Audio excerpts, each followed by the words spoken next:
नमस्कार प्रिय विद्यार्थियों। आज की वीडियो के माध्यम से हम लोग चर्चा करेंगे जियोग्राफी बीए सेकंड सेमेस्टर के अति लघु उत्तरीय, लघु उत्तरीय और दीर्घ उत्तरीय टाइप के बहुत ही ज्यादा महत्वपूर्ण प्रश्नों के बारे में, जो कि आपकी परीक्षा में पूछे जाने वाले हैं।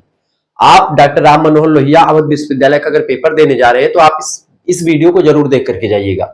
इसके अलावा वीर बहादुर सिंह पूर्वांचल विश्वविद्यालय, महात्मा गांधी काशी विद्यापीठ, जननायक चंद्रशेखर बलिया विश्वविद्यालय, महाराजा सुहेलदेव आजमगढ़ विश्वविद्यालय, इसके अलावा चौधरी चरण सिंह मेरठ विश्वविद्यालय, इसके अलावा प्रोफेसर राजेंद्र यानी रज्जू भैया यूनिवर्सिटी, या ऐसे तमाम प्रकार के विश्वविद्यालय जहां पर परीक्षाएं आपकी लिखित हो रही हैं, यानी कि अति लघु उत्तरीय, लघु उत्तरीय और दीर्घ उत्तरीय टाइप के क्वेश्चन जहां पर पूछे जा रहे हैं, उन सभी के लिए यह लेक्चर बहुत ही ज्यादा महत्वपूर्ण होगा। ऑब्जेक्टिव वालों के लिए ऑलरेडी कई नॉलेज अगर मैं दे चुका हूं, तो आप लोगों ने नहीं देखा तो प्लीज इसको देख लीजिएगा।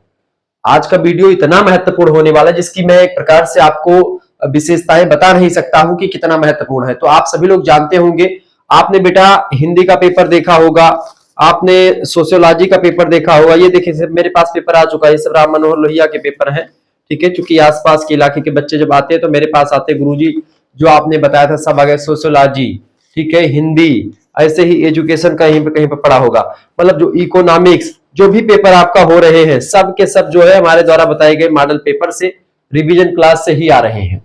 ऐसे ही महात्मा गांधी काशी विद्यापीठ में हो रहा है, ऐसे ही बेटा अभी शुरू नहीं हुआ लेकिन होगा आने वाले समय में, ठीक है। जो सारी वीडियो जो मैं बता रहा हूं ये उसके लिए भी इंपॉर्टेंट है। इसके अलावा जननायक चंद्रशेखर बलिया का हो गया पेपर, उसके लिए तो मतलब जो भी विश्वविद्यालय लिखित परीक्षा करवाते हैं उन सभी के लिए यह लेक्चर पूर्ण रूप से समर्पित है। यह बात आप ध्यान रखेंगे। बहुत ही बारीकी के साथ चीजों को समझाने का प्रयास आपके इस चैनल पर किया जाता है और ऐसे ही किया जाता रहेगा, तो घबराने की बिल्कुल आपको जरूरत नहीं है। बहुत ही बारीकी के साथ चीजों को हम समझाने का प्रयास करेंगे, ठीक है। चले, तो इंपॉर्टेंट क्वेश्चंस होंगे आपके लिए। पिछले 2-3 वर्षों में परीक्षाओं में ये क्वेश्चंस पूछे गए हैं, ये बात आप ध्यान रखेंगे, ठीक है। आइए जानने का प्रयास करते हैं कौन कौन से क्वेश्चंस है जो परीक्षा में खूब आते हैं। तो ये आपका आ चुका है, लघु उत्तरीय में भी क्वेश्चन आ सकता है, दीर्घ उत्तरीय में और अति लघु उत्तरीय में भी क्वेश्चन आ सकता है, ठीक है। आपको बीए सेकंड सेमेस्टर में जियोग्राफी में क्या पढ़ना होता है, ह्यूमन जियोग्राफी यानी मानव भूगोल के बारे में आपको जानना होता है, पढ़ना होता है, ठीक है। अब मानव भूगोल का सबसे जो इंपॉर्टेंट क्वेश्चन है वो यही होता है पार्थिव एकता का सिद्धांत, ठीक है। कौन सा सिद्धांत बेटा? पार्थिव एकता का सिद्धांत का वर्णन कीजिए। ऐसा दीर्घ उत्तरीय में प्रश्न आ सकता है, ऐसा लघु उत्तरीय में क्वेश्चन आपका पूछा जा सकता है। क्लियर? चले, तो हेडिंग डालेंगे पार्थिव एकता का सिद्धांत, ठीक है। लिखेंगे या देखिए, जर्मन भूगोलवेत्ता थे, उनका नाम था वान हम्बोल्ट, रिचर्ड वान हम्बोल्ट पूरा नाम। तो वान हम्बोल्ट ने पार्थिव एकता के सिद्धांत का क्या किया है, प्रतिपादन किया। तो सबसे पहली बात ये जानो कि हम्बोल्ट महोदय ने, वान हम्बोल्ट, रिचर्ड हार्टसोन नहीं, हार्टसोन अलग है, ठीक है। वान हम्बोल्ट ने, जर्मन भूगोलवेत्ता थे, जर्मनी के एक प्रकार से भूगोलवेत्ता है ये, इन्होंने पार्थिव एकता का सिद्धांत दिया था। पार्थिव एकता का मतलब, कहने का मतलब ये है कि जरूर जो आप पृथ्वी पर सारी चीजें देख रहे होंगे वो अलग अलग आपको दिखाई पड़ रही होंगी। मतलब कहने का मतलब ये है कि जैसे आप ऊपर देख रहे हो, कहीं पर महासागर है, कहीं पर पृथ्वी पर बड़े बड़े जो है पर्वत है, कहीं पर जंगल है, कहीं पर नदियां बह रही हैं, कहीं पर तालाब है, कहीं पर जनता का एक प्रकार से बसाव है, जनघनत्व ज्यादा, कहीं पर विरल जनसंख्या है। तो ये सब जो ऊपर हम पृथ्वी के देख रहे हैं ये सब बस ऊपर ऊपर ही बदला हुआ दिखाई पड़ रहा है। जैसे गाना आता है कि बदली बदली लागे, तो ऊपर की धरती जो है वो बदली बदली लग रही है।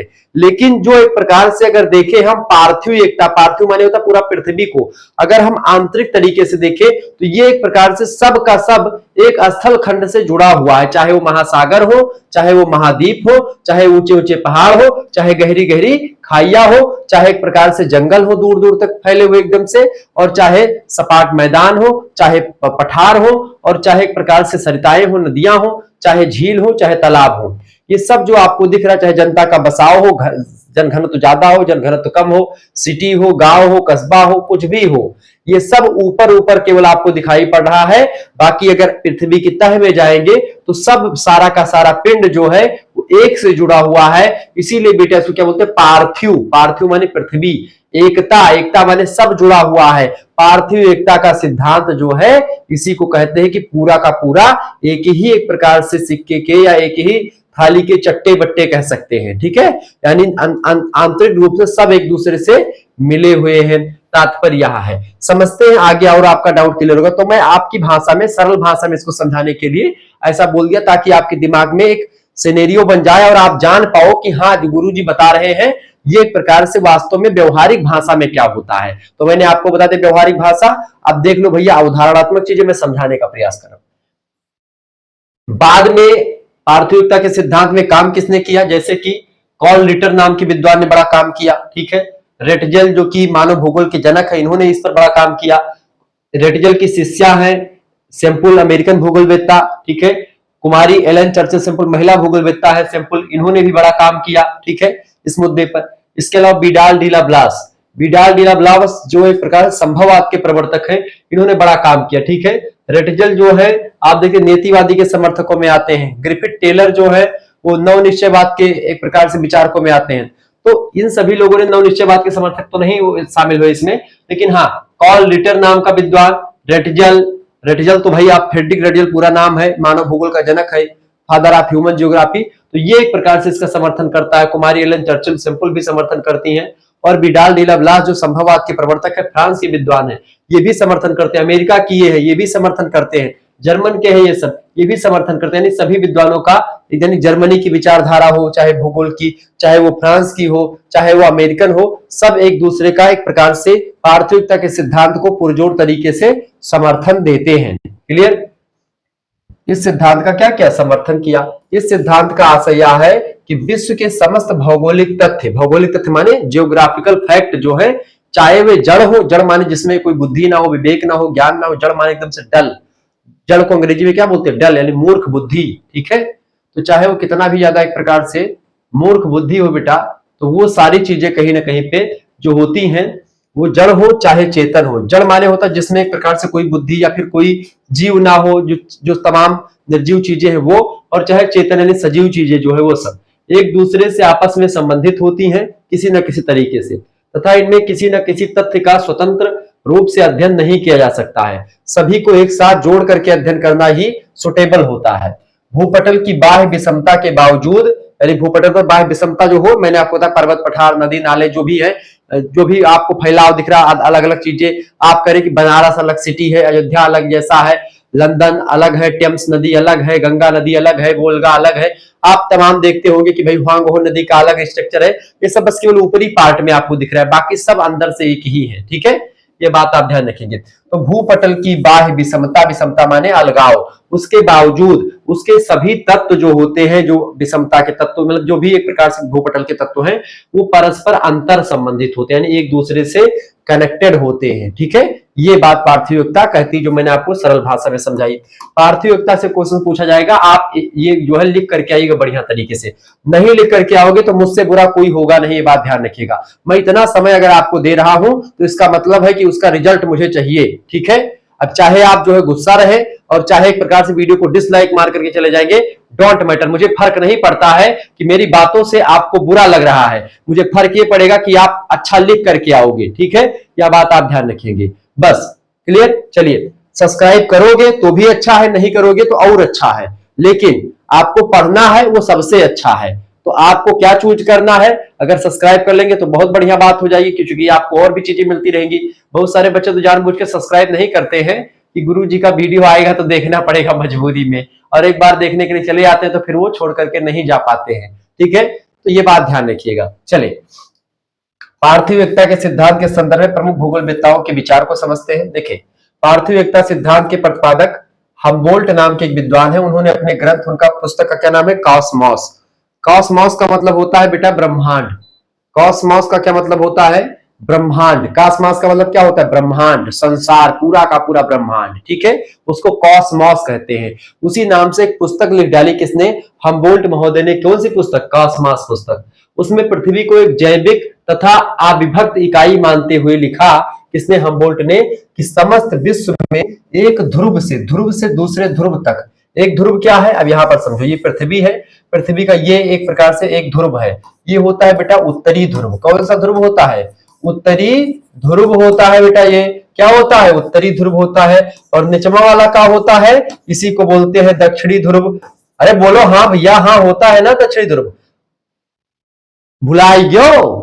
फिजिकल एजुकेशन में, मतलब फिजिकल ज्योग्राफी मैंने आपको क्या पढ़ाया था? क्या पढ़ाया था? उत्तरी ध्रुव और दक्षिणी ध्रुव को मिलाने वाली जो रेखा होती है उसको क्या कहते हैं, देशांतर रेखा, मैंने आपको कई बार समझाया। और इधर इधर तरीके जो रेखाएं होती हैं ये एक प्रकार से कौन सी रेखा होती हैं, अक्षांश रेखाएं होती हैं। तो ये उत्तरी ध्रुव हो गया, ये दक्षिणी ध्रुव हो गया। यहां सब इलाके में बहुत ठंडी पड़ती है। तो ये कहते हैं पार्थिविकता के सिद्धांतकार या जो उनके प्रतिपादक हैं हम्बोल्ट महोदय, कहते हैं कि समस्त विश्व के एक ध्रुव से यानी उत्तरी ध्रुव से लेकर के दूसरे ध्रुव यानी दक्षिणी ध्रुव तक एक ही आत्मा व्याप्त है। पूरी की पूरी पृथ्वी जो है एक ही आत्मा है, यानी कि एक थाती है, एक थाली है। इसी में एक प्रकार से रोटी रखी है, इसी में सब्जी रखी है, एक थाली में दही भी रख दी है, उसी थाली में कई सांचे हैं, अलग अलग सांचों में किसी में पनीर रखा है, किसी में रसगुल्ला रखा है, किसी में छेना है, किसी में रसमलाई है। तो मजा आ रहा है ना रसमलाई, अरे शादी ब्याह में तो खूब खा रहे होगे। ये ड्रेस मेरा भी शादी वाला ही, मैंने भी कुर्ता पहने हैं जो ब्लैक वाला तो चमकता है, उसमें सितारे लगे होते हैं। ठीक है, मुझे जाना भी पड़ेगा शायद आज थोड़ी देर के लिए, तो इसीलिए मैंने पहना कि पहन लिया और पढ़ा दूंगा, पढ़ाने के बाद फिर निकल जाऊंगा इसे।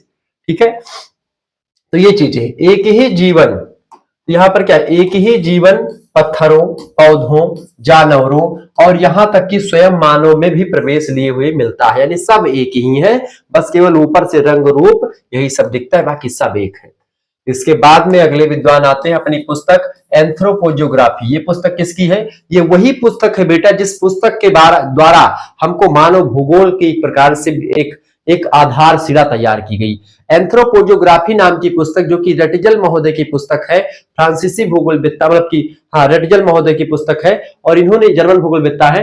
इन्होंने एक प्रकार से बेटा क्या किया था, इन्होंने ही सबसे पहले अपनी पुस्तक एंथ्रोपोजियोग्राफी में ह्यूमन जियोग्राफी शब्द का सबसे पहला प्रयोग जो किसी ने किया, रेटजल महोदय ने ही किया। इसी वजह से इनको मानव भूगोल का जनक कहा जाता है।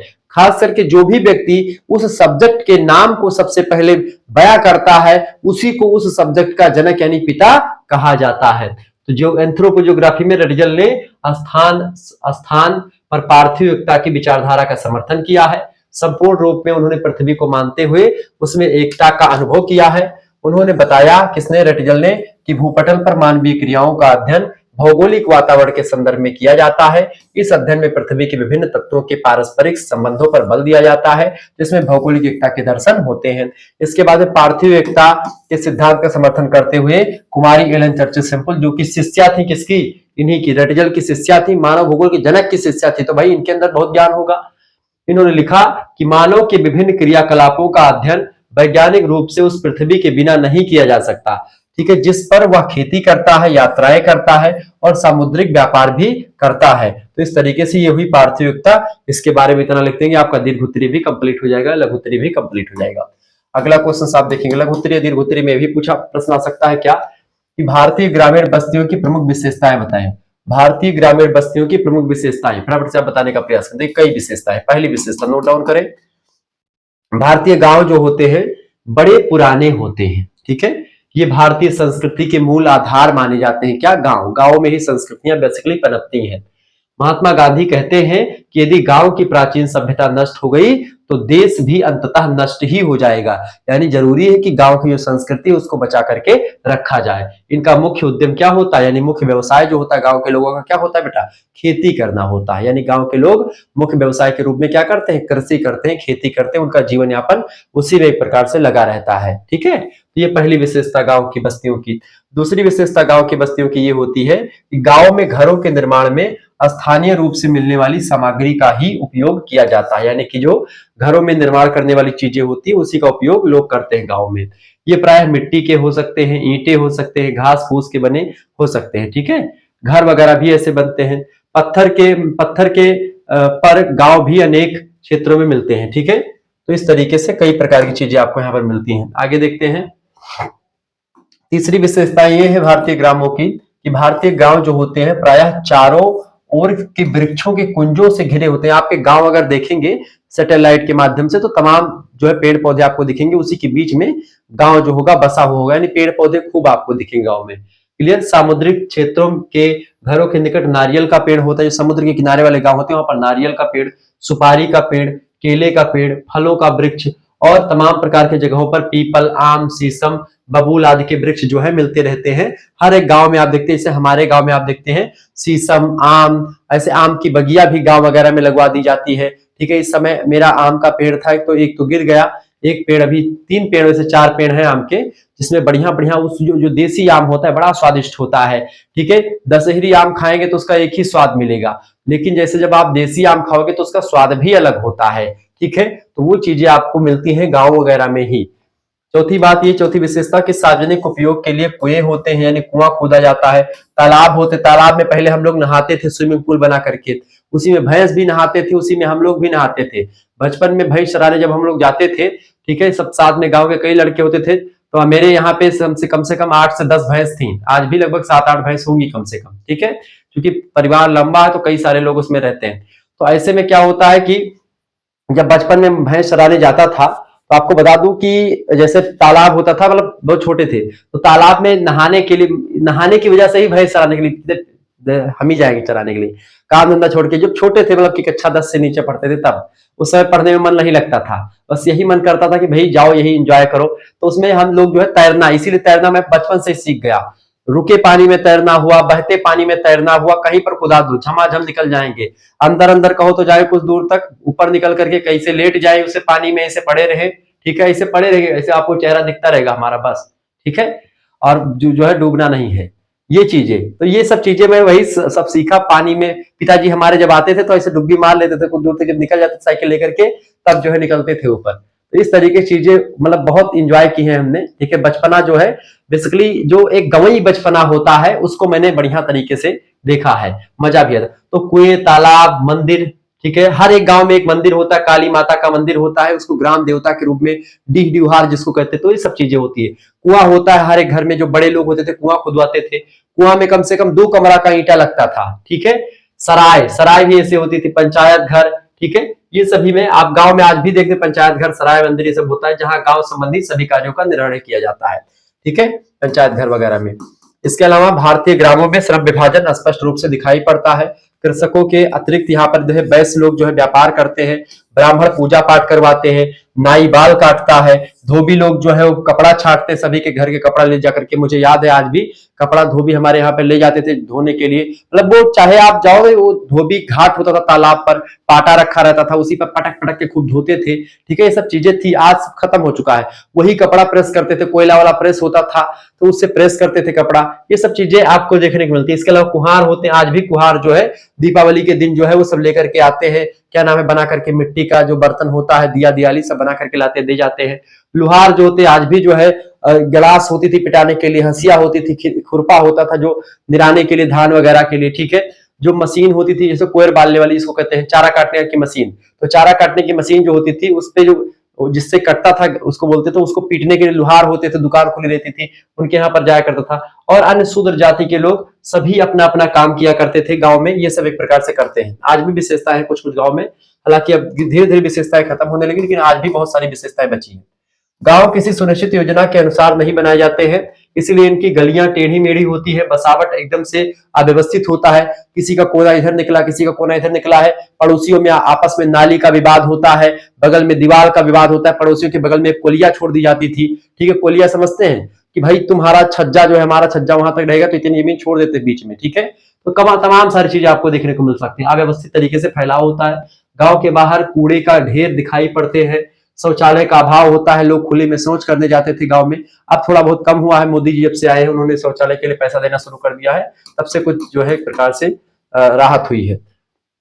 गांव में छुआछूत का विचार अधिक पाया जाता है, पहले खूब पाया जाता था कि भाई जो ने खटिया पे अगर ब्राह्मण बैठा है उस खटिया पे कोई नहीं बैठता था, अगर शूद्र जाति का तो नीचे बैठता था, ऐसे तमाम चीजें थी। गांव के केंद्र में क्षत्रिय, साहूकार और उच्च समाज के लोगों के घर मिलते थे, बाहर की ओर अनुसूचित जाति जो होते थे बाहर गांव के रहते थे। ठीक है, इसी भाग में शिल्पकार, बढ़ई, जुलाहे, तेली, चर्मकार, ठीक है, कुम्हार, ये सब के घर भी गांव में ही होते थे। ठीक है, और जो एक प्रकार से कुछ होते थे, मतलब गांव का एक प्रधान होता था, मतलब ये सब चीजें आज भी है, ऐसी बात नहीं है, लेकिन हाँ अब थोड़ा बहुत सारी चीजें चेंज हो चुकी हैं। चले, मैंने तो दोनों स्थितियां देखी हैं। ठीक है, मैं जिस गांव से गुजरा हूं वहां पर दोनों स्थितियां थी, हर एक चीज मैंने देखा और सब समझता भी हूँ। कृषकों के घरों के आंगन में भी ही यही उस मतलब उसमें संलग्न भाग में पशुओं के लिए बाड़ा, चारा औजार आदि रखने का स्थान भी होता था। अनाज संग्रह के कोड़े होते हैं। दीवार पर गोबर के कंडे आदि सूखने को लगा दिए जाते, दीवार पर से चिपका देते थे कंडे, ठीक है। कंडा आज भी जैसे पशु का एक प्रकार से जो गोबर होता है उसको एक प्रकार से महिलाएं कंडा बनाती हैं, कंडा बनाते समझते, उपला जिसको कहते हैं। उसी उपले को सुखाया जाता है, फिर उससे बढ़िया बढ़िया भिटहुर लगाते हैं, ठीक है। वो उसी कंडे से एक प्रकार से फिर आग लगा करके, मतलब उससे फिर एक प्रकार से क्या होता है, उसी कंडे से खाना बनता था, रोटी उसी कंडे में पकाई जाती थी, ठीक है। हर एक खाना उसी से बनता था, ठीक है, उसी की आग में। ठंडियों में लोग उसको अलाव जला करके सेकते थे, ठीक है। कंडे की आग बड़ी जबरदस्त होती है, उसी में अगर आप चोखा सॉरी लिट्टी उट्टी बनाए यानी कि भौरी बनाए, भरता बनाए तो बड़ा अच्छा बनता था, ठीक है। तो इस तरह से नौवीं विशेषता यह गांव की, गांव का संबंध अन्य बस्तियों से पगडंडियों, कच्चे रास्तों या बैलगाड़ियों के मार्गों के द्वारा होता था। वर्तमान में अनेक गांव राजमार्गों के निकट एक प्रकार से है। 10वीं विशेषता यह कि गांव में ही आवश्यकता की प्रायः सभी वस्तुएं महाजनों, छोटे फुटकर व्यापारियों द्वारा उपलब्ध करा दी जाती थी। अतः गांव अधिकांशतः प्राथमिक आवश्यकताओं में स्वावलंबी होते हैं। केवल नमक, कपड़ा, दिया सलाई, पेट्रोलियम, सीमेंट, लोहा, मशीनरी, रासायनिक खाद, दवाइयां आदि के लिए निकटवर्ती मंडियों, बाजारों पर व्यक्ति निर्भर थे। गांव में एक बाजार होता है, मार्केट गांव से दूर 3-4 किलोमीटर की दूर पर गांव से मार्केट होता है, वहां पर लोग जाते हैं अपने अपने चीजों को लेकर के, मार्केट में हर चीज मिलती है, ठीक है। इसके अलावा गांव की विशेषता क्या लिखेंगे, गांव के निवासियों को प्रत्येक कृषि कार्य के लिए पारस्परिक सहयोग मिलता है। दुख सुख के समय गांव के लोग एक दूसरे के काम आते हैं। किसी के यहाँ दुख पड़ा तो सब कहे कि भाई सुख में ना जाओ लेकिन दुख में चले जाओ, शादी ब्याह में ना पहुंचो लेकिन कोई मर जाए तो उसके जरूर पहुंचो मृतक समय में, ठीक है। सभी लोग सहयोग करते हैं, कोई उधार देता किसी को, मतलब सब चीजें एकदम से तालमेल बैठा कर चलते हैं, ठीक है। गांव के अधिकांश निवासी निरक्षर और रूढ़िवादी होते हैं, जो नई उत्पादन प्रणाली के बिना संतुष्ट हुए एकदम ही नहीं अपना लेते। प्राय सभी परंपरा से एक ही प्रकार के कार्यों में लगे रहते हैं। उत्तरी भारत के गांव में यह स्थिति अब तेजी से बदल रही है। अब गांव शिक्षा, उन्नत और तकनीकी व मशीनों के मिलने से विकास स्वरूप गतिशील बनता जा रहा है और लगातार एक प्रकार से गांव में विकास हो रहा है। अब आप सोच रहे हो गांव में कैसा क्या विकास हो रहा है। मैं एक गांव का लड़का हूं, ठीक है, और जब मैं एक प्रकार से पढ़ने के लिए शहरों में, जिस समय मैं गांव में था उस समय कुछ नहीं था, लेकिन जब एक प्रकार से मैं अपने गांव से बाहर निकला, 4 साल कानपुर पढ़ाई करा, 2 साल बनारस पढ़ाई करा, उसके बाद में मुझे शहर एकदम से काटने लगा और मैंने सारा सिस्टम बनारस में कोचिंग खोली, वो सब बंद करके चला आया और अपने घर पर बढ़िया से अपने रूम में पूरी व्यवस्थित कर लिया, ठीक है। रूम से ही पढ़ा रहा हूं मैं, अपने घर से, गांव से पढ़ा रहा हूं, जहां पर नेटवर्क भी नहीं मोबाइल का चलता सही से। वाईफाई लगवा, वाईफाई वाले ने कहा कि भाई तुम्हारे गांव में नेटवर्क नहीं रहेगा। मैंने कहा तुम लगाओ किसी तरीके से तो चलेगा, थोड़ा बहुत तो पहुंचेगा बच्चों के पास, तो वो लगवाया, मतलब पूरी सिस्टम, जबकि गांव में कुछ नहीं था, ठीक है। और आज एक प्रकार से पूरा गांव जो है अधिकतर बदल रहा है, ठीक है। तो ये सारी चीजें आपकी विशेषताएं हो सकती हैं। गांव में सब लोग, जैसे किसी की लड़की की शादी होती है तो सब लोग जो है न्योता लिखाने जाते हैं, पैसा तो सब इसमें 40-45 हजार रुपए जो है लड़की के पिता को मिल जाता है कि भाई वो अपनी बिटिया की शादी में कुछ अगर कमी पड़ रही तो उससे पैसे से कुछ कर ले। सभी लोग एक दूसरे के यहाँ जाते हैं शादी ब्याह में, मृतकों पर, तब अंत्येष्टि में, सभी जगहों पर। तो ये सब एक प्रकार से विशेषताएं हैं। गांव में एक दूसरे को पहचानते हैं लोग, सब कुछ चीजें होती हैं। अगला क्वेश्चन आ चुका है, भारत की प्रजातियों पर टिप्पणी कीजिए। प्रजाति, प्रजाति क्या होती है बेटा, प्रजाति। देखिए जाति अलग होता है, जाति जो होता है उसमें खान, जाति समझो, जाति क्या है, खान पान पर प्रतिबंध होता है जातियों में। एक जाति दूसरे जाति से अलग होती तमाम प्रकार के विचारों को लेकर के। तो जातियां जो होती हैं जन्म पर आधारित होती हैं, ठीक है। तो ये चीजें हो गई जाति। जबकि होता है आपका एक होता है जनजाति। जनजाति क्या होती है, जनजाति जो होती है आदिम प्रकार की जातियां होती हैं, जो जंगलों में, ठीक है, या पहाड़ों पर या ऐसे विलीन इलाकों में रहती हैं, जिनकी अलग विशेषता होती है, जो आधुनिक दुनिया से दूर रहते हैं, वो जनजाति होती है, ठीक है। इसके अलावा एक तीसरी होती है प्रजाति। प्रजाति मतलब होता है जैसे किसी प्रजाति, जैसे कि कोई किसी का शरीर का एक जैसा है सभी का, आप वो किसी भी जाति के हो, उनका शारीरिक बनावट, रूप, रंग, यानी करिया है तो करिया करिया सब होंगे। अब वो ब्राह्मण हो, क्षत्रिय हो, वैश्य हो, शूद्र हो, ये तो आपकी वर्ण हो गए। लेकिन जो जातियां हैं, जातियां अलग होती हैं, जनजातियां एक अलग होती हैं। अब ये जातियां, एक जाति एक जनजाति, ये दोनों एक प्रकार से एक प्रजाति का हिस्सा हो सकती हैं। जैसे आप देखते निग्रो प्रजाति, ठीक है, मंगोलाइट प्रजाति। मंगोलाइट प्रजाति आधा भारत मतलब के ऊपर जो पूर्वोत्तर भारत है वहां तक आती है, ठीक है। कुछ उत्तर भारत में आप देखते हैं जम्मू कश्मीर के उधर साइड तक कुछ मिल जाती हैं।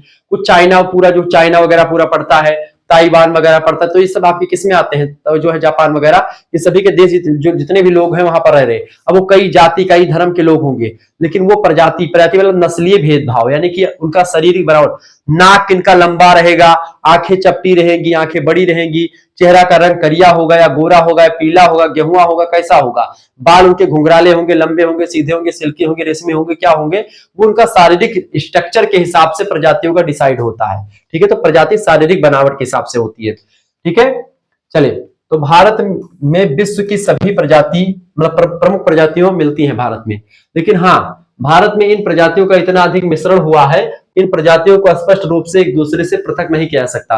भारत में एक प्रजाति कह देना मुश्किल हो चुकी, भारत में दुनिया की सारी प्रजाति आपको यहाँ पर मिल जाएंगी। ठीक है, प्रजातियों की अगर बात करें बेटा, इसलिए भारत को विभिन्न प्रजातियों का द्रावण पात्र कहा जाता है, क्योंकि क्या कहते हैं, इसको मेल्टिंग पॉट कहते हैं। क्योंकि भारत में आप देखते हैं मंगोलाइड प्रजाति भी आपको कुछ मिलेगी, नेग्रो प्रजाति के कुछ गुण मिलेंगे, ऑस्ट्रेलियाइड प्रजाति के कुछ गुण मिलेंगे, यानी अधिकतर प्रजातियों के गुण जो है भारतीय प्रजाति में मिलेंगे।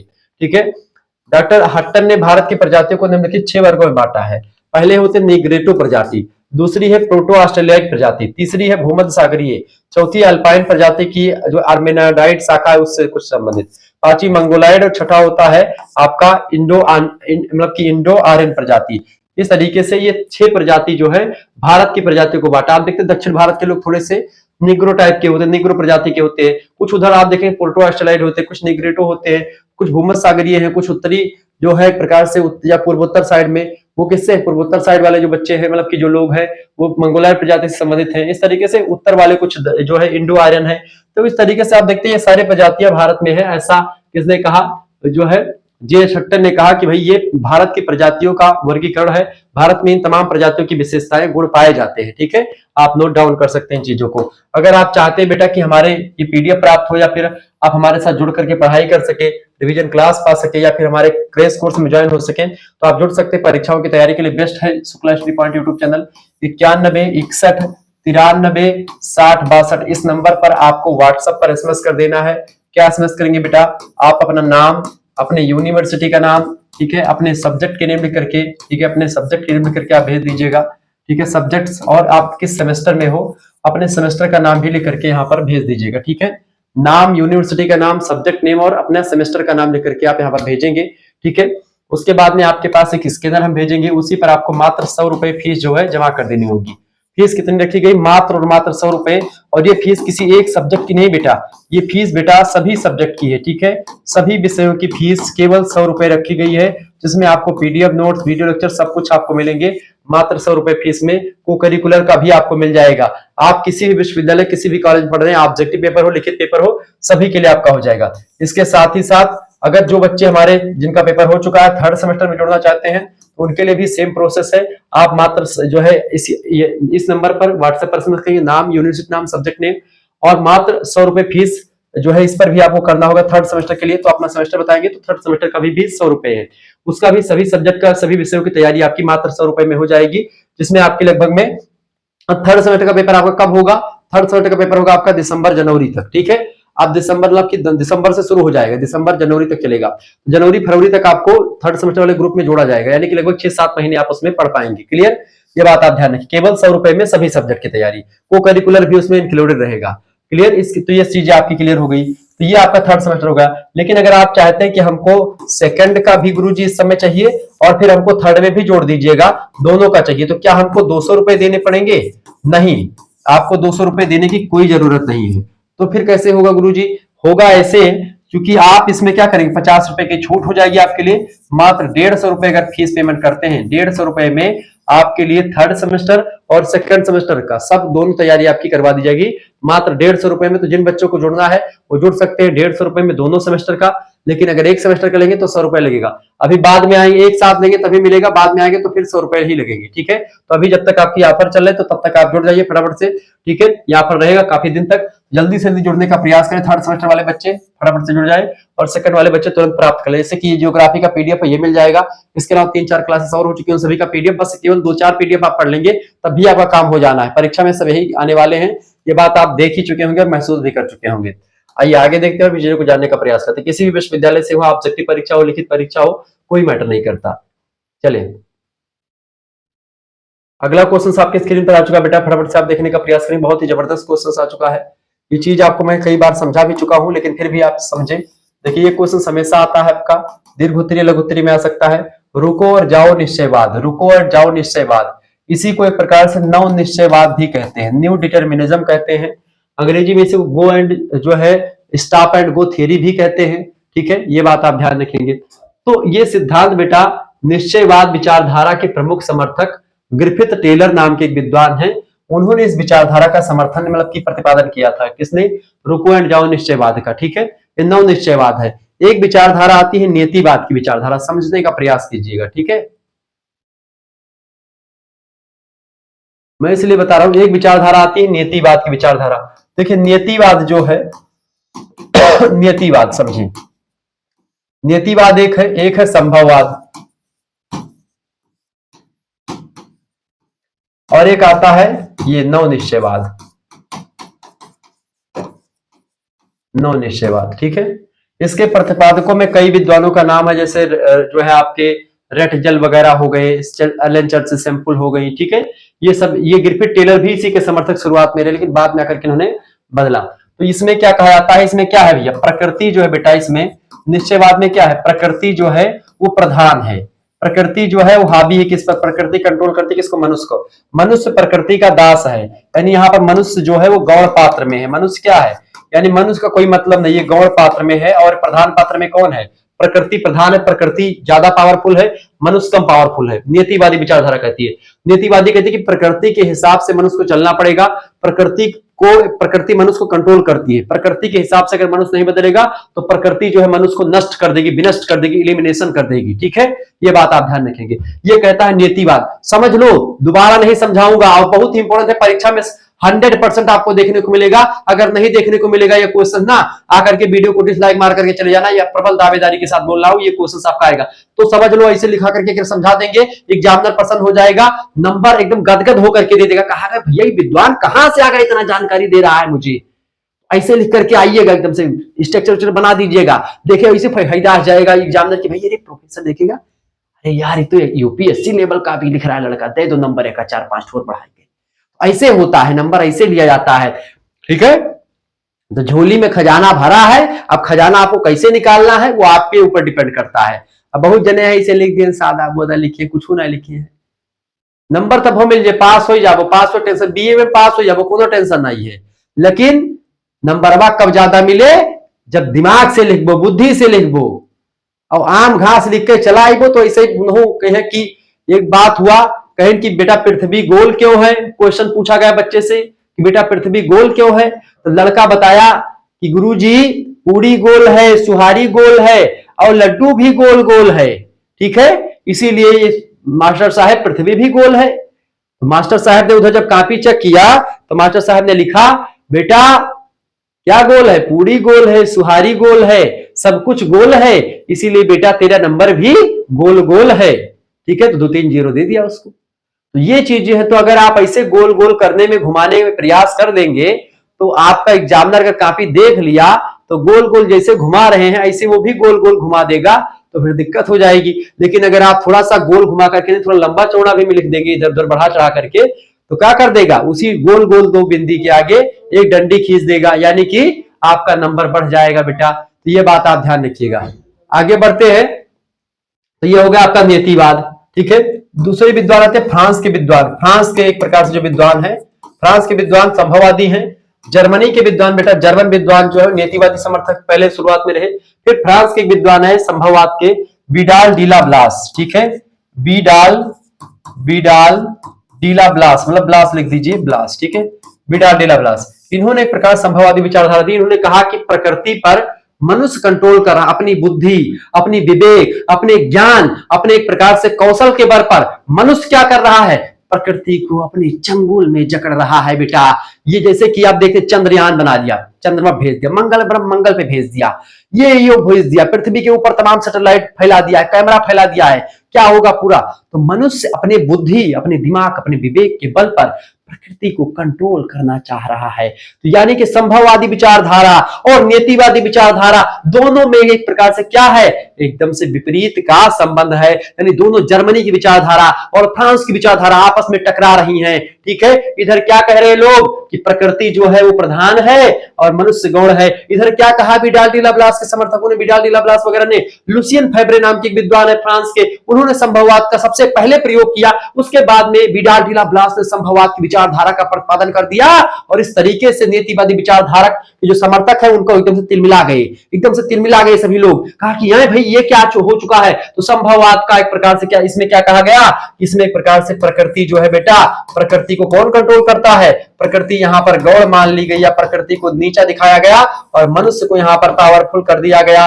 मनुष्य एक प्रकार से यहां पर प्रधान हो जाता है और इस तरीके से ये दो विचारधारा आपस में टकराने लगी। और जब भी कोई दो विचारधारा टकराती है बेटा तो एक तीसरी विचारधारा आती है और वही तीसरी विचारधारा सर्वमान्य मानी जाती है। चूंकि वो तीसरी विचारधारा इससे भी परिचित है, इससे भी परिचित है, इसीलिए एक प्रकार से एक विद्वान आता है, उसका नाम है ग्रिफिथ टेलर। ग्रिफिथ टेलर वो व्यक्ति एक प्रकार से कहां का निवासी बेटा, निश्चयवाद का या नव निश्चयवाद का प्रबल समर्थक ग्रिफिथ टेलर। उसने कहा कि ना तो एक प्रकार से मनुष्य प्रकृति का दास है, ना ही प्रकृति पर मनुष्य पूरा कंट्रोल कर सकता है। प्रकृति और मनुष्य का बेटा वैसा ही संबंध है जैसे एक पुलिस का, एक जो है एक चौराहे पर खड़े पुलिस का और जनता का संबंध होता है जो जा रही है रोड पर। तो इस तरीके से रुको एंड जाओ से स्थान, वो एक प्रकार से प्रकृति क्या करती है, प्रकृति आपको तमाम प्रकार की चीजें प्राप्त करती है, तमाम चीजें आपको मिलती है। तो तमाम वही चीजें, वही एक प्रकार से क्या नवनिश्चयवाद। नवनिश्चयवाद में कहा गया कि दोनों एक दूसरे को प्रभावित करते हैं, दोनों एक दूसरे से प्रभावित होते हैं, ना वो उसका गुलाम है ना वो उसका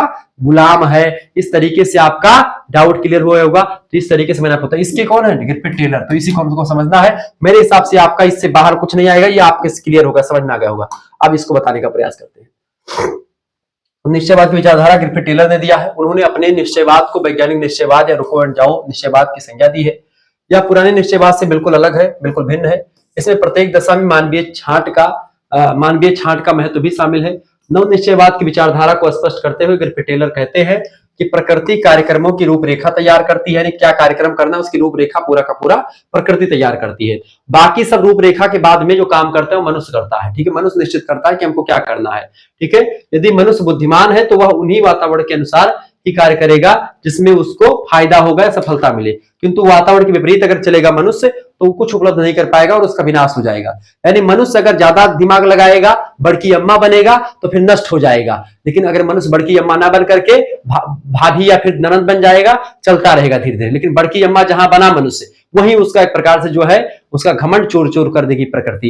यानी प्रकृति एक संभावना देती है, एक चीज आपको बताती है कि भाई आपके लिए एक रूपरेखा तैयार करके दे दिया है। अब उस रूपरेखा पर अगर मनुष्य अच्छे से काम करेगा तो आगे बढ़ेगा, अगर वो एक प्रकार तिलमिलाएगा तो उसको प्रकृति मतलब कि एकदम से खत्म कर देगी, नष्ट कर देगी। ये चीजें बताई गई, ठीक है। ग्रिफिथ टेलर ने नव निश्चयवाद को रुको और जाओ निश्चयवाद की संज्ञा दी, ठीक है। ग्रिफिथ टेलर का स्टॉप एंड गो डिटर्मिनिज्म जो है एक संशोधित नीतिवाद है। इसमें टेलर के द्वारा कहा गया, क्या कहा गया, इसको रुको एंड जाओ थ्योरी क्यों कहते हैं, जैसे इसको समझने का प्रयास करें। मनुष्य को वातावरण का स्वामी ना मान करके स्वीकार करके उसकी तुलना किसी नगर के चौराहे पर खड़े नियंत्रित कर रहे सिपाही से की गई है।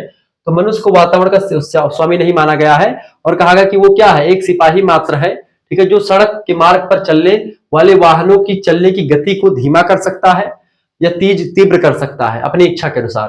परंतु जिस दिशा में वाहन जाना चाहते हैं उसके विपरीत दिशा में वाहनों को भेजने के लिए बाध्य नहीं कर सकते। जैसे कि अगर हमको उत्तर दिशा में जाना है तो हम उत्तर दिशा में ही जाएंगे। अब वो जरूर कर सकता, थोड़ी देर के लिए हमको रोके रख सकता है चौराहे का पुलिस, और फिर उसके बाद में हाथ उठाए जाओ, रोको रुको रोको एंड जाओ, रोको एक तरफ रोक दिया, रोको जाओ फटाफट जाओ, निकलो निकलो निकलो, रोका है इधर इधर इधर वाले रोक दिया, उधर वाले को रोक दिया, इधर वाला रोड खोल दिया कि जाओ फटाफट जाओ निकले, फिर इधर वाले को रोक दिया, रुको, दोनों को रोक दिया, इधर से रोड पास कर दो, जाओ जाओ जाओ।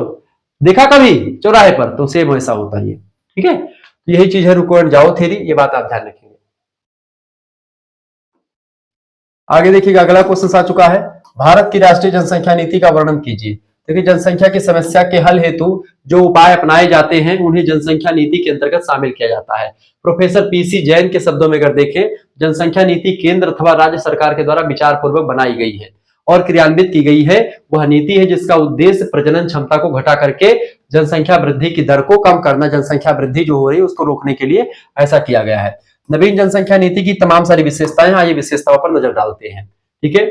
जैसे पहली विशेषता बाबू, पहली विशेषता है कि 2005 तक जन्म दर 15%, मतलब 15 प्रति हजार तक लाना, एक प्रकार से 15 प्रति हजार जन्म दर लाना है। दूसरी बात है 2008 तक मृत्यु दर 14 से घटा करके 9 प्रति हजार तक लाना है।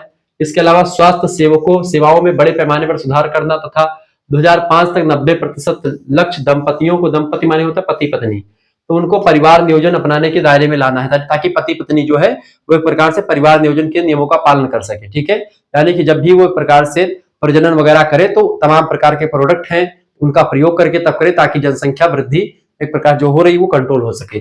ठीक है, इसके अलावा लोगों को छोटे परिवार का महत्व बताया जाए कि छोटा परिवार सुखी परिवार नारा भी चलाया गया था, हम दो हमारे दो, ये सब नारे आपने सुने होंगे। तो वही सब चीजें, जनसंख्या को स्थिर रखने की दीर्घकालीन नीतियों को अपनाया जाए, लंबे समय की नीति जिससे जनसंख्या कंट्रोल में रहे। पांचवी बात है परिवार नियोजन के विभिन्न साधनों और उपायों को सुलभ कराने के लिए हर मेडिकल और हर एक प्रकार से किराने की दुकान पर आप देखते होंगे, जहां पर भी दुकान वगैरह वहां पर एक दो एक प्रकार से आप देखते हैं जो पुरुष कंडोम है उसकी पैकेट मिलती है। और अगर आप देखेंगे कि जैसे जो भी एक क्या नाम है उसका, भले कुछ नाम बोलते हैं, मेडिकल स्टोर, मेडिकल स्टोर पर आपको ये चीजें मिल जाएंगी ताकि एक प्रकार से आप परिवार नियोजन के बारे में जाने समझे कि भाई ये है क्या। कुछ लोग तो गांव के लोग जानते ही नहीं थे पहले कि ये होता क्या है, इससे अगर कुछ करेंगे तो फिर दिक्कत हो सकती है। ऐसे तमाम प्रकार के जो मिथ होते थे, भ्रम होते थे, वो सब दूर किए गए हैं। इससे एक प्रकार से लोगों के लिए समुचित व्यवस्था की गई ताकि सभी लोग उसको अपना सकें। इस तरह की चीजें आपके लिए मैंने आपको बताई, तो ये जनसंख्या वृद्धि को रोका जा सकता है। आज भारत की जनसंख्या जो है दुनिया में सबसे नंबर 1 पर हो चुकी है, चाइना को पीछे छोड़ चुका है भारत। ये कोई हंसी या कोई अच्छी बात नहीं है, ये जनसंख्या बहुत बढ़ गई है। ठीक है, जनसंख्या कंट्रोल बहुत जरूरी है, इस समय जनसंख्या नहीं बढ़नी चाहिए। आप ध्यान रखिएगा, आप 2 बच्चे करिएगा, उससे ऊपर कभी मत सोचिएगा, चाहे वो 2 लड़कियां ही हो जाए चाहे 2 लड़के हो जाए। आश्चर्य मत है कि लड़की 2 लड़की हो गई, तीसरा लड़का होगा, हो सकता है वो भी लड़की हो, फिर चौथा के लिए प्रयास करेंगे, फिर चौथा हो सकता है लड़की हो जाए। तो ऐसे में 2 का एक बार प्रयास कर लीजिएगा, आपकी किस्मत में अगर होगा लड़का तो आपकी किस्मत में आ जाएगा, नहीं होगा तो लड़कियां लड़कों से कम नहीं है, ये मत सोचिएगा। ठीक है, कि लड़कियां जो है हो गई हैं, लड़कियां जो है लड़कों से कम है, लड़कियां भी बराबर की एक प्रकार से भागीदारी निभा रही हैं आजकल देश में। आपने देखा होगा सिंदूर ऑपरेशन 2 महिलाओं ने किया, उन्होंने एक प्रकार से पूरा दिखा दिया पाकिस्तान को जो है कि भारत के जो है महिलाओं में कितनी शक्ति है, कितनी पावर है। जब नारी रानी लक्ष्मीबाई बनती है, माँ दुर्गा बनती है, शक्ति बनती है, वो काली बनती है, तब दिखा देती है पूरे संसार को कि हाँ भारत की महिलाओं में कितनी ओज और कितनी शक्ति आज भी एक प्रकार से ऐसी ही बनी हुई जैसे जो है महारानी लक्ष्मीबाई में थी, जैसे एक प्रकार से बड़ी बड़ी महिलाओं में थी। अगला क्वेश्चन, संथाल एक जनजाति है, तो संथाल की जीवन पद्धति की विवेचना कीजिए। देखिए संथाल जो है बिहार राज्य की प्रमुख जनजाति है, इनका मूल स्थान संथाल परगना जनपद यानी संथाल परगना नाम का जिला वहीं पर पाया जाता है। संथाल का वास स्थल जहां पर वो रहते हैं, बिहार का संथाल परगना, पलामू, हजारीबाग और रांची जो झारखंड में पड़ता है, बंगाल की वीरभूमि और उड़ीसा के कटक जो जनपद है, जिले हैं, सब इन्हीं में पाए जाते हैं। संथाल जलोढ़ युक्त, जलोढ़ माने कि ऐसी मृदा जो नदियों के आसपास से बनी हुई भूमि पर कृषि कर लेते हैं जहां कृषि योग्य क्षेत्र नहीं है। ये शिकार पर अपनी जो है आजीविका चलाते हैं, जो कि कृषि योग्य भूमि वहां पर नहीं, तो जलोढ़ युक्त भूमि है जहां पर जल कभी आते हैं या फिर नहीं, मतलब कि मिट्टी उतनी उपजाऊ नहीं होती है। ठीक है, ये जैसे अपने यहाँ की मिट्टी वैसे नहीं होती है, तो ये सब आजीविका चलाते हैं शिकार करके। वन्य पशु वस्तुओं को संग्रह करते हैं, पशुपालन से भी जीवन यापन करते हैं। ठीक है, असम हो गया, दार्जिलिंग है, पंजाब में भी श्रमिक के रूप में अनेक कार्य करने के लिए लोग जाते रहते हैं। विविध कार्यों में संलग्न होने के बाद भी ये गरीब है, इसी तरह अपनी जिंदगी को चला रहे हैं। प्रायः इनका शोषण भी एक प्रकार से होता रहता है समय समय पर, इस वजह से गरीबी के एक प्रकार चंगुल से निकल नहीं पाते हैं। इसके अलावा चावल, मक्का, मांस, मछली, साग सब्जी को भोज्य सामग्री के रूप में प्रयुक्त करते हैं। गाय का दूध पीते हैं, बकरी और मुर्गी का पालन करते हैं और इनका मांस भी बकरी मुर्गी का खाते हैं संथाल के लोग। ठीक है, संथाल जनजाति के लोग ये शराब और तंबाकू का भी सेवन करते हैं। संथाल कृषि कार्य को संपन्न करने के लिए हल और बैल का प्रयोग करते हैं। हल जो होता है बैल को नधा देते हैं उसमें और उसके बाद खेत जोतते हैं, ट्रैक्टर वगैरह से नहीं कर पाते।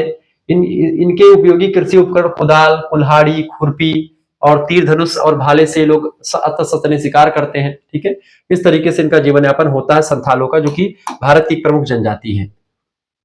प्रश्न परीक्षा में आया हुआ है। अगला क्वेश्चन आपके स्क्रीन पर आ चुका भी, फटाफट से आप देखिएगा।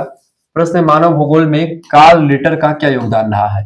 देखिए कार्ल रिटर का योगदान मानव भूगोल में लगभग 80 से 81 वर्ष के जीवन और कार्यकाल में 1779 में जन्म हुआ था, 1859 में मृत्यु हो जाती है कार्ल रिटर की। इस दौरान इन्होंने एक प्रकार से बौद्धिक व्यक्तित्व सने सने विकसित, सने सने माने धीरे धीरे विकसित हुआ समय बीतने के साथ साथ। प्रारंभ में उन्होंने गणित सीखा, इतिहास सीखा, दर्शन सीखा। कॉललेटर ने प्राकृतिक विज्ञान का अध्ययन किया और जब वे 25 साल के हो गए थे, उनकी प्रथम पुस्तक Europe a geographical historical and statistical painting नाम की एक पुस्तक जो है प्रकाशित हुई। और विश्व प्रसिद्ध पुस्तक इनकी जो है, विश्व पुस्तक माला जैसे कई सारी पुस्तकें हैं, अर्धकुंडे या ईर्धकुंडे बड़ी फेमस पुस्तक है कॉललेटर की, जो बड़ी फेमस हुई। इसका प्रकाशन कब हुआ? 1817 ईस्वी में अर्धकुंडे नाम की पुस्तक का प्रकाशन हुआ, जो कि मानव भूगोल के लिए एक बहुत बड़ी पुस्तक मानी जाती है, बहुत अच्छी पुस्तक मानी जाती है। ठीक है, रिटर की अगर बात की जाए तो भूगोल के अध्ययन में मानव और उसके कार्यों का महत्वपूर्ण एक प्रकार से क्षेत्र को विषय माना है अपना अध्ययन का। उनका विचार था कि सर्वशक्तिमान ने प्राकृतिक कारकों का निर्माण और कार्यों को नियंत्रित करने के लिए किया गया है। उनका अधिकांश अध्ययन विश्व के विभिन्न प्रदेशों के संपूर्ण वातावरण के विश्लेषण पर केंद्रित रहा है। किसका? इन्हीं का। ठीक है, इस प्रकार मानव एवं उसके कार्यों का महत्व प्रदान करने के बावजूद वे इस तथ्य का सम्यक विश्लेषण नहीं कर पाए, इसीलिए मानव भूगोल में उनका योगदान अपेक्षाकृत कम और प्रादेशिक भूगोल में उनका योगदान ज्यादा रहा। लेकिन मानव भूगोल में भी उनका वैसा ही योगदान है जैसा उनका प्रादेशिक भूगोल में, कुछ प्रादेशिक भूगोल से कम जरूर रहा, लेकिन हाँ, मानव भूगोल में अन्य मानव भूगोल के जैसा भी इनका योगदान माना जा सकता है, क्योंकि इन्होंने लेकिन ज्यादा काम प्रादेशिक भूगोल में कर दिया, इसी वजह से मानव भूगोल में इनकी ख्याति उतना ज्यादा नहीं होती। लेकिन हाँ, अन्य मानव भूगोल जो बेता है उन्हीं के साथ इनका भी नाम आदर के साथ लिया जाता है। ठीक है, तो योगदान बहुत दिया है, लेकिन जितना योगदान प्रादेशिक भूगोल को दिया उतना मानव भूगोल को देने में सक्षम ना रहे। अगला क्वेश्चन, रचना सामग्री के आधार पर ग्रहों के प्रकार बताएं। गृह माने घर। ठीक है, रचना सामग्री के हिसाब से कैसे कैसे बनते हैं। रचना सामग्री वाले जैसे कि कोई घास फूस का घर है, कोई पक्का का है, कोई पत्थर का है, कोई ईंटा का है, इस तरीके से। तो गृह निर्माण की प्रयुक्त सामग्री के आधार पर गृहों को कई वर्गों में बांटा जा सकता है। इससे पहला घर होता है घास फूस के मकान। ठीक है, इस प्रकार के मकान जो होते हैं, इस प्रकार के गृह जनजातीय क्षेत्रों में अधिक पाए जाते हैं, जहां वनों तथा नदी तटवर्ती क्षेत्रों में ताड़, नारियल, खजूर, घास और पत्ती वाली वनस्पति अधिक पाई जाती है। गृहों के छाजन घास फूस पत्तियों से बनाए जाते हैं, ऊपर का जो छपरा होता है। दक्षिण भारत के टोड जनजाति में ऐसे घर बनाते हैं लोग। कंबोडिया, अफ्रीका और मलाया में ऐसे घर बेसिकली पाए जाते हैं। ठीक है, यह बात आप ध्यान रखेंगे। क्लियर? आगे देखते हैं दूसरे प्रकार के जो घर होते हैं, वो होते हैं मिट्टी के घर। देखिए, ऐसे घर जो है नदी घाटी तट पर जलोढ़ मैदानों में बनाए जाते हैं, जहां पर मिट्टी जो है बहुत चिकनी टाइप की होती है तथा कृषि के लिए वनस्पतियों का विनाश कर दिया जाता है।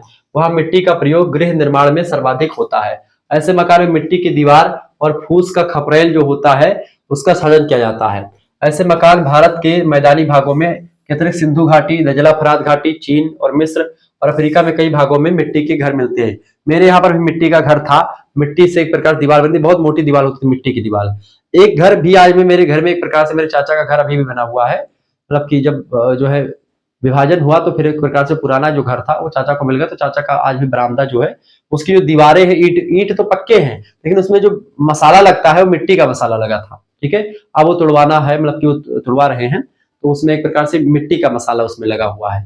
ठीक है, मिट्टी के मसाले से ईंट जोड़ दी जाती थी। और एक दीवार थी बहुत पहले मेरे घर में, वो माटी का था, मतलब बहुत ठंडाता था, गर्मी के महीने में एसी उसी फेल था, हम लोग उसी में जाकर के सोते थे दोपहरिया में। ठीक है, उसके क्या था, मिट्टी नीचे से, ऊपर से लकड़ी बढ़िया सखुआ की लकड़ी लगी रहती थी और ऊपर से खपड़ा होता था, खपरेल। ठीक है, और मोटी मोटी दीवारें होती थी एकदम से मिट्टी की, कि कोई सेंध भी काट, उसी पे सेंध भी कटा था एक बार हमारे घर में, तो सेंध काटते काटते पूरा दिन हो जाता था। ठीक है, आज ईटा है, 2 ईटा निकाल दिया, सेंध कट गई। नहीं, पहले चोरी वोरी करते थे पहले, आज तो लोग साइबर अटैक कर रहे हैं। चले, मिट्टी के घर वो होते हैं। तीसरे होते बेटा लकड़ी वाले घर, लकड़ी के मकान। इस प्रकार के मकान गृह वन क्षेत्रों में पाए जाते हैं, जहां पर लकड़ी की अधिकता रहती है, यानी वन क्षेत्रों के इलाकों में लकड़ी वाले घर।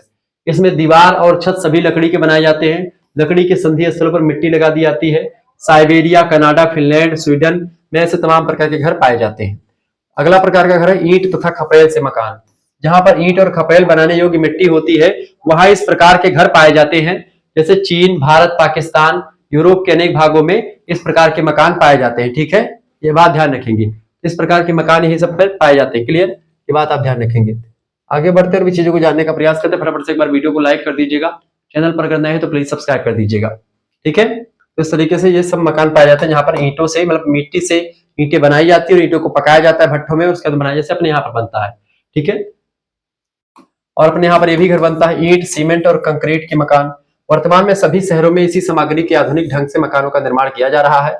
सीमेंट और ईंट अथवा कंक्रीट की दीवार और छत बनाए जाते हैं। कंक्रीट माने जो गिट्टी मोरंग सरिया होती है उसी सबसे। बहुमंजिला मकान इसी पर बनाए जाते हैं ताकि एक प्रकार से मजबूत होते हैं, सीमेंट। ठीक है। छठा मकान होता है पत्थर का मकान। पठारी और पर्वतीय भागों में जहां भारी मात्रा में पत्थर होते हैं स्थानीय रूप से, वहां पर मकान जो होते हैं पत्थरों को काट करके उनके छत वगैरह भी बनाए जाते हैं।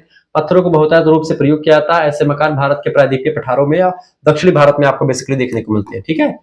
सातवां होता है चमड़े का एक प्रकार से मकान। चमड़े के मकान की अगर बात करें बेटा, तो चमड़े का घर। कुछ चलवासी पशुपालक तथा आखेटक मकान के नाम पर चमड़े का तंबू तानते हैं और उखाड़ते रहते हैं, क्योंकि उनको एक स्थान पर नहीं रहना होता है, एक स्थान पर रुकते हैं फिर दूसरे स्थान पर जाकर के बसते हैं। तो ऐसे में एक प्रकार चमड़े का तंबू होता है उनका, कुछ कहीं पर जाते वहीं पर गाड़ करके बढ़िया अपना घर बना लिया, फिर उसको जब वहां से जाना हो तो घर वो छोड़ करके दूसरे स्थान पर निकल गए। ठीक है, ये बात आप ध्यान रखेंगे। जैसे खिरगीज जनजाति के लोग, ठीक है, इसके अलावा बद्दू जाति, लैब, एस्किमो, इन सभी के तंबू अपने आश्रय के लिए प्रयोग किए जाते हैं जो चमड़े के होते हैं। ठीक है। अगला क्वेश्चन आपके स्क्रीन पर आ चुका है। वस्तुतः इस बात से इनकार नहीं किया जा सकता है कि स्थान विशेष के मकानों पर वहां के वातावरण की छाया पड़ती है, बिल्कुल छाप होती है, क्योंकि मकान भवन निर्माण में प्राय उन्हीं निर्माण सामग्रियों का उपयोग करते किया जाता है जो उस स्थान पर पाए जाते हैं विशेष रूप से। ठीक है। उदाहरण के रूप में जैसे मैदानों में अधिकांश मकान मिट्टी, ईंट और चूने तथा लकड़ी के बने होते हैं। पहाड़ी क्षेत्र में पत्थर से बने होते हैं। वन वाले क्षेत्र में लकड़ी से। घास वाले मैदानों में सरपत, कांस और नरकुल से जो बनाए जाते हैं। ठीक है। घासों से ध्रुवीय प्रदेशों में बर्फ और नगरीय क्षेत्रों में सीमेंट से, लोहे से और कंक्रीट से बनाए जाते हैं। ध्रुवीय जहाँ पर ठंडे इलाके वहां पर बर्फ का घर भी बनता है। जैसे कि आप देखते हैं एस्किमो जनजाति का जो घर होता है वो इग्लू नाम का घर, वो किससे बनता है, वो इसी से बनता है। ठीक है। बर्फ के घर होते हैं, इग्लू जिनको कहते हैं। तो इस तरीके से अलग अलग क्षेत्रों में। अगला क्वेश्चन आपके स्क्रीन पर आ चुका है भैया। प्रश्न आ चुका है, भारत की जनसंख्या नीति के मुख्य उद्देश्यों का संक्षेप में उल्लेख कीजिए। देखिए, भारत में जनसंख्या नीति के प्रमुख उद्देश्य है। पहला उद्देश्य भारत पर परिवार नियोजन के माध्यम से जन्म दर और शिशु मृत्यु दर में भारी कमी लाना। दूसरी बात है स्वास्थ्य सेवाओं के विस्तार से मृत्यु दर में कमी लाना। तीसरा जनसंख्या नीति का उद्देश्य यह है कि बढ़ती हुई जनसंख्या के लिए पर्याप्त संख्या में उपयुक्त रोजगार का सृजन करना ताकि जनसंख्या को रोजगार मिल सके। चौथा उद्देश्य है कि नए औद्योगिक केंद्रों की स्थापना की जाएगी और नए कृषि क्षेत्रों के विकास से जनसंख्या के भौगोलिक वितरण में संतुलन स्थापित किया जाएगा। इसके माध्यम से जनसंख्या को भारी घनत्व के क्षेत्रों से अल्प घनत्व वाले क्षेत्रों की ओर आकर्षित किया जाए। जहां पर ज्यादा आबादी है वहां से निकाल करके जहां पर कम आबादी है वहां पर ले जाया जाएगा। ये सब उद्देश्य रखा गया जनसंख्या नीति का। पांचवा उद्देश्य है कि जनसंख्या की आयु तथा व्यवसायिक संरचना में सुधार लाना। जन्म दर और मृत्यु दर में कमी होने पर बाल आयु वर्ग यानी 0 से लेकर 14 साल के बच्चों की में अंश में कमी आएगी तथा युवा आयु वर्ग में अंशतः वृद्धि होगी। इसी प्रकार औद्योगिक विकास में द्वितीयक और तृतीयक क्रियाकलापों में वृद्धि होने से प्राथमिक क्रियाकलापों में लगी श्रम शक्ति के अंश में कमी आएगी। जो केवल कृषि कार्य कर रही है उसमें एक प्रकार थोड़ा सा चेंज होगा और व्यवसायिक कार्य में संलग्न होगी। इसके अलावा छठा उद्देश्य है जनसंख्या नीति का कि जनसंख्या का शीघ्र आर्थिक सामाजिक विकास करना। अनुसूचित जातियों और जनजातियों जैसे दलितों का शीघ्र शैक्षिक और आर्थिक विकास कर उन्हें उन्नत समुदाय में परिवर्तित करना। संपूर्ण जनसंख्या के प्रति व्यक्ति आय में वृद्धि करना और जीवन स्तर को ऊंचा उठाना। चूंकि जीवन स्तर ऊंचा तभी उठेगा जब जनसंख्या का प्रति व्यक्ति आय आगे बढ़ेगा। जीवन की गुणवत्ता में वृद्धि करने का प्रयास करना। ये सब एक प्रकार से जनसंख्या नीति का उद्देश्य रहा है। ये सब आप नोट डाउन कर लीजिएगा, लिख दीजिएगा। ठीक है। आगे बढ़ते अगला क्वेश्चन आपके स्क्रीन पर आ चुका, फटाफट से आप देखने का प्रयास करेंगे बेटा। प्रश्न, नगरीय तथा ग्रामीण अधिवास में क्या अंतर। अधिवास माने होता है रहने का स्थान। नगरीय तथा ग्रामीण अधिवास में भेद यानी अंतर लिखेंगे। नगरीय अधिवास ग्रामीण अधिवासों से अपने कार्यों से बिल्कुल अलग होते हैं। क्योंकि नगरीय अधिवास का अलग काम होता है, शहरी नगरीय मतलब गांव का अलग होता है, दोनों का भिन्न। ग्रामीण अधिवासों का आधार कृषि होता है जबकि नगरीय अधिवासों का आधार उद्योग होता है, व्यवसाय होता है, कुछ भी करते हो, व्यापार भी करते हैं। ठीक है। जबकि गांव में केवल कृषि वगैरह होता है, प्राथमिक उद्योग होते हैं। ग्रामीण अधिवासों में से इनकी भिन्नता निम्नलिखित आधार पर की जा सकती है। इससे पहली बात अंतर लिखेंगे इसमें, ग्रामीण अधिवास और नगरीय अधिवास। देखिए पहला अंतर, गांवों का बसाव विरल अव्यवस्थित होता है, जहां गली नाली, प्रकाश, चिकित्सा आदि की समुचित व्यवस्था गांव में नहीं होती है। ठीक है। जबकि शहरों में क्या होता है, नगरों का बसाव सघन व्यवस्थित होता है, यहाँ पर नाली, प्रकाश और चिकित्सा, पार्क, स्कूल, अस्पताल, सिनेमा हॉल, इन सभी की व्यवस्था जो है एक सिस्टम से होती है। क्लियर। दूसरी बात, सांस्कृतिक आदान प्रदान की सुविधा ना के बराबर यहाँ पर होती है। यहाँ पर मानव को संभव मतलब सभ्य और विकसित साधन के समुचित क्या होते हैं, समुचित प्रबंध नहीं होते हैं यहाँ पर गांव में, ठीक है। जबकि एक प्रकार से शहरों में क्या होता है, यहाँ पर मानव को सभ्य व विकसित जीवन व्यतीत करने के लिए पर्याप्त साधन, साहित्य, कला और वाणिज्य, विज्ञान, तकनीकी ज्ञान प्राप्त करने के लिए तमाम प्रकार के साधन शहरों में मौजूद होते हैं। यूनिवर्सिटी वगैरह शहरों में ही होती हैं, बड़े बड़े कॉलेज, अच्छे अच्छे टीचर्स सब शहरों में ही होते हैं। गांव वगैरह में ये सब चीजें नहीं मिल पाती हैं, ठीक है। तो ग्रामीण आदिवासी होता है। चौथा तीसरा अंतर ये होता है, देखें, गांव में प्रशासन के केंद्र, सुरक्षा के लिए पुलिस स्टेशन तथा न्यायालय की सुविधा नहीं होती है गांव में भी, जबकि शहरों में बगल में पुलिस थाना है, बगल में न्यायालय है, बगल में ही एक प्रकार से सब कुछ मिल जाता है उनको, ठीक है। सुरक्षा है, प्रशासन है, सब कुछ उनको बगल में, स्टेशन बगल में है। वहां से अब गांव को स्टेशन जाना होता तो एक छोटी सी स्टेशन होता, उस पर एक ही पटरी होती है, बाकी बड़ी पटरी नहीं होती है। तो ये सब चीजें होती है। इन सबका केंद्र नगरों में हमेशा उपलब्ध रहता है, ठीक है। चौथा अंतर ये कि गांव में जनसंख्या का घनत्व जो है बहुत कम होता है। जनसंख्या दूर दूर पर बसी होती, खेत होते, लंबे लंबे खेत होते हैं। खेत के बाद में एक छोटा सा गांव होता है, फिर आगे चलेंगे, फिर खेत मिलेगा, फिर गांव मिलेगा, फिर पुरवा मिलेगा, फिर बस्ती मिलेगी, इस तरीके से सब कुछ मिलता रहेगा।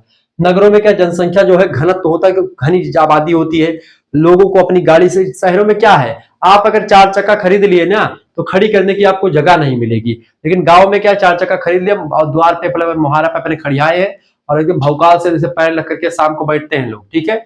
गाड़ी लेकर घूमो तो एक भौकाल रहता है गांव में। शहरों में 4 चक्का सबके पास है, खड़ी करने की तक की जगह नहीं है, कोई मतलब नहीं है, ठीक है।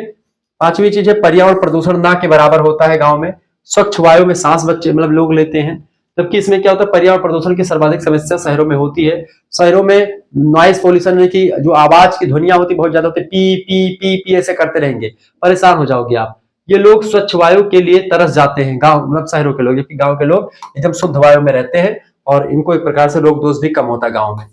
गांव में प्रायः मूल निवासी ही रहते हैं, बाहरी लोगों का अभाव, इसमें बाहरी लोग गांव में नहीं आकर के बसते हैं, जो वहां के मूल निवासी वही रहते हैं। लेकिन शहरों में क्या होता है, नगर अनेक धर्मों के केंद्र होते हैं, यहाँ देश विदेश के लोग भी आकर के बस जाते हैं, ठीक है। कहीं पर से भी कोई व्यक्ति आकर के आपके बगल में बस सकता है, खरीद सकता है, तो कोई भी आपका पड़ोसी हो सकता है। गांव में क्या है, आपका पटीदार ही पड़ोसी होगा जो आपके खानदान से ही रिलेटेड होगा, ठीक है। आगे देखते हैं।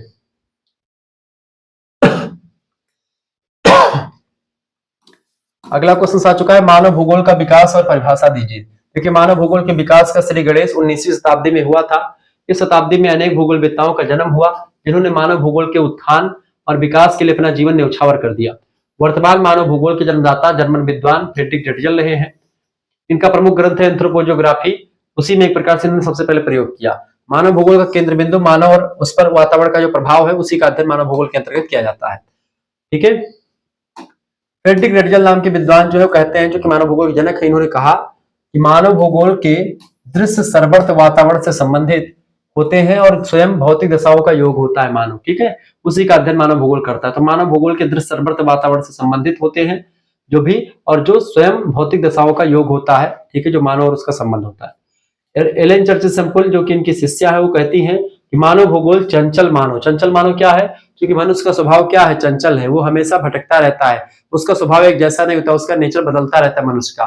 मनम हिम चंचलम कृष्णम, कि अर्जुन कहते हैं कि हे माधव, हे केशव, मेरा मन बड़ा चंचल है, मन पर कंट्रोल पाना दैट इज इम्पॉसिबल, संभव नहीं है, कृपया इस मन को कंट्रोल करने के लिए एक प्रकार से कुछ उपाय बताएं। तो भगवान श्री कृष्ण कहते हैं कि बेटा तू कर्म कर, तो ये मत ध्यान दे कि भाई ये पितामह खड़े हैं, कुछ खड़े हैं, ठीक है। तो चीजें हैं, तो चंचल मानव और अस्थायी पृथ्वी, क्योंकि पृथ्वी भी रुकी नहीं है, पृथ्वी एक तो अपने अक्ष पर घूम रही है। आपको अगर मैं समझाने का प्रयास करूं बेटा, आपने बहुत बार देखा होगा हमको समझाते हुए। देखिए ये क्या है, ये पृथ्वी है, यानी कि ये क्या है, ये ग्लोब है जिसको बोल सकते हैं। ये एक प्रकार से अपने अक्ष पर 23.5 डिग्री झुकी हुई है इधर की तरफ, ये 23.5 डिग्री झुका हुआ है। अक्ष ये है इसका अक्ष क्या है, अक्ष माने ये नीचे वाला, ठीक है। यहाँ से एकदम सीधा होना चाहिए था, इसको एकदम सीधा यानी यहाँ पर जाना चाहिए था, ठीक है। लेकिन ये टेढ़ा इस तरफ की झुकी हुई, इस तरफ झुकी हुई, देखो, ठीक है, ये इस तरफ झुकी हुई। आप देखो ये अक्ष है इसका, ये वाला अक्ष है ये, ठीक है। और यहाँ से देखिए तिरछी एकदम से झुकी हुई है ना, ये यहाँ से, ये देखिए अक्ष यहाँ से सीधा निकालेंगे, ये रेखा सीधा यहाँ तक जाएगी और एक रेखा यहाँ से तिरछी जाएगी यहाँ तक, ठीक है। तो इसके बीच में 23.5 डिग्री का कोण बनता है। कितना डिग्री का, 23.5 डिग्री का कोण बन रहा है, ठीक है। तो 23.5 डिग्री झुकी हुई है और ये कैसे गति करती है बेटा, अस्थायी पृथ्वी। किसने कहा, एलन चर्चिल सेम्पल कहती है कि मानव स्वभाव चंचल है, मानव का प्रकृति हमेशा बदलती रहती है। ऐसे पृथ्वी रुकी हुई नहीं, पृथ्वी भी सबसे पहले तो ऐसे घूमती है, ऐसे अपने अक्ष पर जो ऐसे अक्ष पर लट्टू की तरह घूमती पृथ्वी, ठीक है। लेकिन इसके साथ ही साथ वो क्या कर रही है, सूर्य का चक्कर भी लगा रही है, यानी परिक्रमण और परिभ्रमण दोनों कर रही है। इस तरीके से एक प्रकार से पृथ्वी घूम रही है, ऐसे ऐसे घूम रही है, सूर्य का चक्कर लगा रही है, ठीक है। सूर्य का चक्कर बेटा लगा रही है, ऐसे इस तरीके से घूम रही है, ठीक है। इस तरीके से पृथ्वी सूर्य का चक्कर भी लगा रही है और चक्कर लगाने के साथ साथ अपने अक्ष पर भी घूम रही है, यानी पृथ्वी भी रुकी हुई नहीं है। इस तरीके से ये होता है बेटा अस्थायी पृथ्वी, क्योंकि पृथ्वी भी अपने अक्ष पर रुकी हुई नहीं है। तो क्लियर हुआ आपका, समझ में आया। तो यही चीजें बता रही कि चंचल मानव और अस्थायी पृथ्वी के पारस्परिक परिवर्तनशील संबंध, चूंकि पारस्परिक शब्द इसलिए आया क्योंकि मानव स्वभाव में परिवर्तन होता है और पृथ्वी भी परिवर्तित होती रहती है, हमेशा बदलती रहती है, ठीक है। तो ये चीजें बेटा क्या होती है, इसी का परिवर्तनशील संबंधों का अध्ययन ही मानव भूगोल करता है। दोनों के परिवर्तनशील संबंधों का अध्ययन करता है, चाहे अस्थायी पृथ्वी की बात करें, चाहे वो चंचल स्वभाव के मानव की बात करें, ठीक है। एलटी गठन कहते हैं कि मानव भूगोल मानवीय क्रियाकलापों तथा मानवीय गुणों के भौगोलिक वातावरण से संबंध जो होता है, उसकी जो नेचर होता है संबंध का और उसका जो विवरण होता है, उसी विवरण का अध्ययन करता है, ठीक है। यानी मानवीय गुण और मानवीय जो क्रियाकलाप है उनका भौगोलिक वातावरण से जो संबंध होता है, उनकी जो संबंधों की जो प्रकृति होती है, मानव भौगोलिक गुणों और क्रियाकलापों की और भौगोलिक वातावरण के संबंधों की जो नेचर होती है, प्रकृति होती है, उन्हीं संबंधों का विवरण अध्ययन ये सब करता है, ठीक है, मानव भूगोल। बेसिकली यही परिभाषा आप लिख दीजिएगा, बड़े आसान तरीके से आपको हो जाएगा, ये प्रश्न हमेशा आएगा परीक्षा में, ठीक है। अगला क्वेश्चन आप देखेंगे बेटा, प्रश्न फ्रेडरिक रेटजल को मानव भूगोल का जन्मदाता कहा जाता है, इस कथन में प्रकाश डालिए। देखिए रेटजल को मानव भूगोल का जन्मदाता कहा जाता है। मानव भूगोल की वर्तमान वैज्ञानिक ढंग से प्रतिपादित करने का कार्य सबसे पहले इन्होंने ही किया था। उनकी महत्वपूर्ण पुस्तक है एंथ्रोपोजियोग्राफी। उसी पुस्तक के उपरांत ही मानव भूगोल जो है का क्रमबद्ध अध्ययन जो है शुरू होता है, इसी वजह से इनको मानव भूगोल का जो है पिता कहा जाता है। मानव और वातावरण के पारस्परिक संबंधों में रेटजल ने वातावरण को अधिक प्रभावी माना है। रेटजल जो है वातावरण ज्यादा प्रभावी है या फिर प्रकृति ज्यादा प्रभावी है और ये कम, ठीक है। उनके विचार से मानव के क्रियाकलाप को 4 प्रकार के भौगोलिक प्रभाव निश्चित करते हैं। शारीरिक प्रभाव यानी फिजिकल इफेक्ट, मनोवैज्ञानिक मतलब कि एक प्रकार से साइकोलॉजिकल इफेक्ट, जियोग्राफिकल इफेक्ट यानी भौगोलिक वातावरण के तथ्य, और वे तत्व जो मानव को वितरण और प्रवास को नियंत्रित करते हैं, यानी कि मनुष्य कहां पर फैला हुआ है और कहां पर एक प्रकार से अपने स्थान को छोड़कर दूसरे स्थान पर जाता है, इन सभी चीजों पर डिपेंड करता है। एंथ्रोपोजियोग्राफी में रेटजल ने 3 प्रमुख तथ्यों पर विचार किया। पहली बात तो ये कहा रेटजल ने कि पृथ्वी के धरातल पर मानवीय समूह का विवरण, जिसमें परीक्षण के आधार पर प्रजातियां होती हैं, राष्ट्रीयता, भाषाओं और विभिन्न धर्मों के मानचित्र प्रस्तुत करते हैं। दूसरी बात, इन तथ्यों पर भौतिक वातावरण का प्रभाव मतलब भौतिक वातावरण का और प्रवास का प्रभाव पड़ता है, कहां पर कौन बस रहा है, कहां पर जा रहा है, कहां पर आ रहा है, उसका प्रभाव पड़ता है। तीसरी बात, भौतिक वातावरण का मनुष्यों के गुणों, चरित्र और उसके समाज पर प्रभाव पड़ता है, जो भौगोलिक अध्ययन की सीमा होता है। भौगोलिक अध्ययन इसी में किया जाता है। इस ग्रंथ के प्रथम खंड में जनसंख्या का वितरण, कैसे कैसे जनसंख्या फैली हुई है, उसके कारण क्या है, उस पर प्रकाश डाला गया कि जनसंख्या कहां पर ज्यादा कहां पर कम है, क्यों ऐसा हुआ है। द्वितीय खंड में वितरण से संबंधित तथ्यों का वर्णन किया गया है। रेटजल का निश्चित मत था कि मानव अपने वातावरण की उपज होता है। वातावरण की प्राकृतिक शक्तियां ही मानव का जीवन को ढालती हैं, कि जहां पर इसे मनुष्य जो होता है वो वातावरण के हिसाब से डिसाइड होता है कि भाई उसको क्या करना क्या नहीं करना। जैसे कि जो समुद्र के किनारे लोग पाए जाते हैं, वो एक प्रकार से उनका व्यवसाय क्या होता है, उनका मुख्य व्यवसाय क्या हो जाता है, मत्स्य पालन हो जाता है। जो मैदानी भागों में पाए जाते हैं उनका मुख्य व्यवसाय कृषि हो जाता है। जो पठारी भागों में होते हैं उनका मुख्य व्यवसाय क्या हो जाता है, एक प्रकार से खदान वगैरह करना, काम करना, ठीक है। ये चीजें ऐसा बताते हैं ये मानव भूगोल के प्रणेता रेटजल महोदय, ठीक है। मनुष्य तो केवल वातावरण की मांग के साथ सामंजस्य स्थापित करता है, जैसे वातावरण जो चाहता है उसी के अकॉर्डिंग अपने आप को ढालता चला जाता है, उसके अनुसार अपने को योग्य बनाता है, और अगर योग्य बनाने में सफल हो गया तो आगे बढ़ जाता है, और योग्य नहीं कर पाता अपने आप को तो वो पीछे रह जाता है, ऐसा रेटजल कहते हैं। रेटजल ने राज्यों के अंतर्गत आवास योग्य और आवास के अयोग्य क्षेत्रों का विश्व वितरण किया है, कि भाई कौन सा क्षेत्र रहने योग्य है, कौन सा क्षेत्र रहने योग्य नहीं, इसको बांटा है। आवास योग्य क्षेत्र के सीमांत भागों में विश्व के अनेक अर्धविकसित निवासी एक प्रकार से रहते हैं। मानव भूगोल में रेटजल का बड़ा योगदान रहा है। उन्होंने ही सबसे पहले सांस्कृतिक स्थलाकृति की संकल्पना प्रस्तुत करी और मानव भूगोल में उसे समाविष्ट भी कर दिया। उन्होंने अपनी पुस्तक एंथ्रोपोजियोग्राफी में खेतों का क्रम कैसा होना चाहिए, उनका वर्गीकरण कैसे करना है, गांव की रचना कैसे होती है और उसका प्रारूप क्या होगा, नगरों का, गांवों का, नगरों का विकास कैसे हुआ, परिवहन के मार्ग का वितरण कैसे, मतलब वितरण कहां पर है, इन सभी पर विस्तृत रूप से प्रभाव प्रकाश डाला। उन्होंने जातीय, भाषा तथा धर्म का भौगोलिक विश्लेषण करके मानव भूगोल वेत्ताओं के लिए आधारभूत क्षेत्र तैयार किया, ठीक है। इस तरीके से बेटा क्या हुआ, इस तरीके से तमाम प्रकार की विशेषताएं बताते हुए मानव भूगोल को उन्होंने बड़ा कुछ प्रभावित किया, किसने, फ्रेडरिक रेटजल ने, ठीक है। तो ये बात आप ध्यान रखेंगे। आगे बढ़ते हैं, अगला क्वेश्चन आपके स्क्रीन पर आ चुका, फटाफट से आप देखने का प्रयास। बहुत ही जबरदस्त क्वेश्चन है बाबू। प्रश्न आ चुका भैया। प्रश्न, मानव भूगोल का क्रमिक विकास क्या है? देखिए, मानव भूगोल के विकास का अध्ययन निम्नलिखित 3 विभाजनों के आधार पर किया जाता है। पहला क्या है? जर्मन भूगोलवेत्ताओं का योगदान। जर्मन भूगोलवेत्ता जैसे कि रटजल वगैरह जो है वो, ठीक है। दूसरा, फ्रांसीसी जैसे कि बिडार डी लाप्लास वगैरह रहे वो, उनका क्या योगदान रहा है। तीसरा, ब्रिटिश और अमेरिकन भूगोलवेत्ता जैसे कि कुमारी, एलन चर्चिल सैंपल या आने वाले जो हार्टसोन, हमबोल्ट, ये तमाम प्रकार के विद्वान, उन सभी का क्या योगदान रहा है। ठीक है, हमबोल्ट तो वगैरह तो आपके फ्रांस के ही हैं, मतलब कि जर्मन के हैं हमबोल्ट, लेकिन जो ब्रिटिश के या अमेरिकन भूगोलवेत्ता है तो उनका क्या योगदान रहा है। ठीक है, जर्मन का सबसे पहले योगदान रहा भूगोल में, फिर फ्रांसीसियों का दबदबा रहा, फिर ब्रिटिश और अमेरिकन का दबदबा हुआ। इस तरीके से इन 3 विचारधाराओं पर चीजें हैं। और इन सबसे पहले अगर देखें तो भूगोल की बात कौन करता है? भारत के देश के लोग करते हैं। भारतीय लोगों में क्या है? अब ये मत सोचे गुरुजी भारत के तो बता रहे हैं। देखो, नदियों के बारे में कौन बताता है? भारत में नदियों के बारे में कौन बताता है? वेदों में लिखा है कि गंगे च यमुने चयो गोदावरी सरस्वती नर्मदे सिंधु कावेरी जलस्मिन् सन्निधिं कुरु सर्वे समुद्रा सरितस्य तीर्थानि जलदानतः। बोलते नहीं है कि ऋग्वेदो अथर्ववेदा सामवेद तो अंगे सर्वे का। देखे, जैसे बोलते हैं कलश का जब मंत्र बोला जाता है उसमें बोला जाता है कि भाई सप्त दीपा वसुंधरा, वो सुंधरा के 7 दीप आकर के कलश में स्थापित हो, या फिर यहाँ पर है, यहाँ पर पूजा हो रही है। ठीक है, सप्त दीपा वसुंधरा, 7 दीप, महासागर, नदी, सबका आवाहन किया जाता है। तो उस नदियों का नाम, ठीक है, और सभी का जैसे कि ज्योतिष का पूरा ज्ञान सब भारत से ही तो निकला है। भारत में ही तो सब कुछ बताया गया। सूर्य, पृथ्वी, चंद्रमा क्या स्थिति, क्या ग्रह, नक्षत्र, ग्रहण कब लगता है, क्या क्या होता है, पूरी जानकारी। सूर्य कब अस्त होता है, कब उदय होता है, पूरी डिटेल में। पंचांग उठा करके देखो, सूर्य कब निकलेगा उतना टाइम एग्जैक्ट पत्र में लिखी हुई है। और जो वैज्ञानिक वहां पर कैमरा लगा करके देखते हैं कि यहाँ पर किस ग्रह की दिशा कब होगी, कैसी, और किस राशि में कौन सा ग्रह कब प्रवेश करेगा।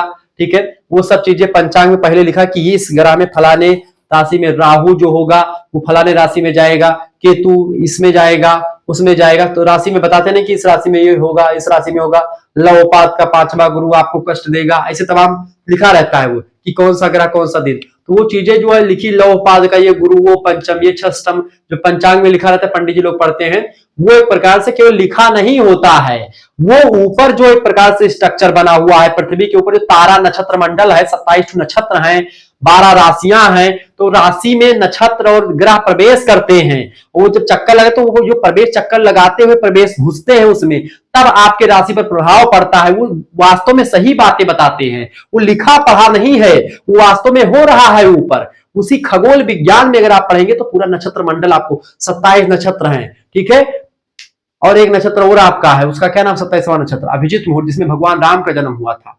अनुराधा नक्षत्र, ठीक है, स्वाति नक्षत्र, मृगशरा, पूर्वा फाल्गुनी, उत्तरा फाल्गुनी, ठीक है, ऐसे चित्रा, स्वाति, तमाम प्रकार के नक्षत्र आपको मिल जाएंगे। ये सब नक्षत्र बेटा क्या है? इन सभी नक्षत्र का प्रभाव, राशियों का प्रभाव व्यक्ति के जीवन पर पड़ता है। क्लियर? ये मत सोचना कि जो पंडित जी लोग ये बता रहे, उतना हो सकता है कि पंडित जी ना ज्ञानी हो, आपको ना समझा पा रहे हो, लेकिन जियोग्राफी का जो बाप है, जियोग्राफी का बाप कौन है? खगोल, खगोल शास्त्र। जैसे जियोग्राफी में पृथ्वी का अध्ययन किया था, पृथ्वी और उसके निवासियों का अध्ययन मानव भूगोल में करते हैं। पूरे पृथ्वी का अध्ययन भौतिक भूगोल में उसके स्थल खंड वगैरह का अध्ययन करते हैं। और भूगोल का मतलब भू माने भू, गोल माने गोल, गोलाकार पृथ्वी का अध्ययन, गोलाकार भूमि का अध्ययन ही भूगोल होता है।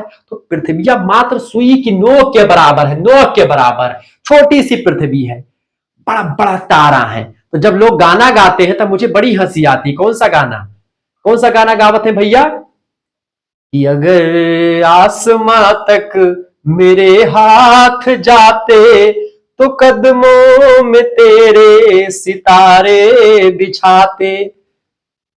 अब यहां पर कौन सा अलंकार उत्पन्न हो रहा है? हिंदी में अगर थोड़ा सा पढ़ें तो यहां पर अति अतिशयोक्ति अलंकार है, बहुत ज्यादा बढ़ा चढ़ा करके बातें हो गई। कैसे?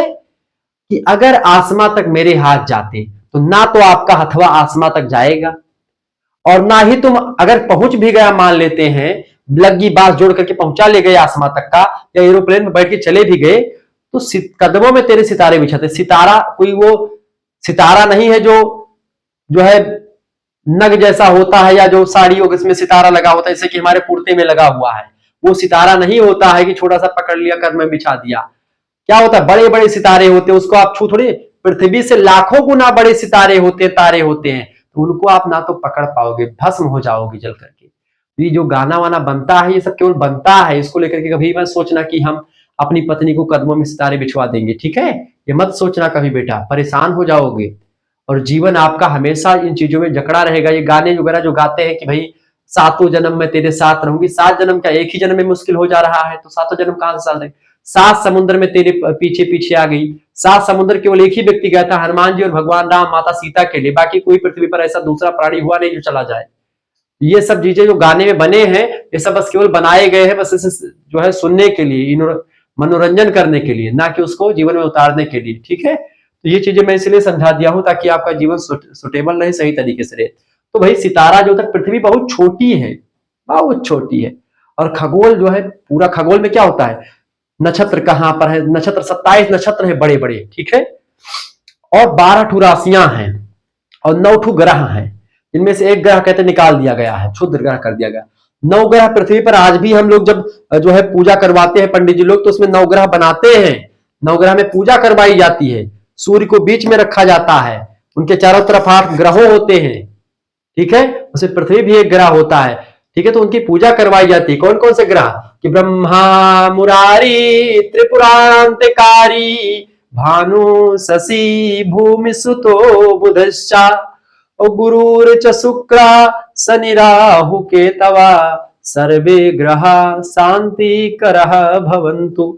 इस तरीके से जब मंत्र पढ़ते पंडित जी लोग तो नवग्रहों का आवाहन होता है, आगच्छ भगवन देव चात्र स्थान स्थिर भवा यावात पूजाम करिष्यामि तावात त्वयं सनिधो भवा। ऐसे करके आवाहन का मंत्र पंडित जी पढ़ते हैं, नवग्रह जो इधर उधर भटक रहे, सूर्य का चक्कर लगा रहे, आकर के उस वेदी पर विद्यमान हो जाते हैं। अब ये आवाहन में बोला जाता है, हालांकि आते हैं कि नहीं आते हैं इस बात को लेकर के मैं तर्क नहीं दे सकता हूं, और ना मैं पुष्टि करता हूं कि आते हैं, और ना ये भी कोई सिद्ध करता है कि नहीं आते हैं।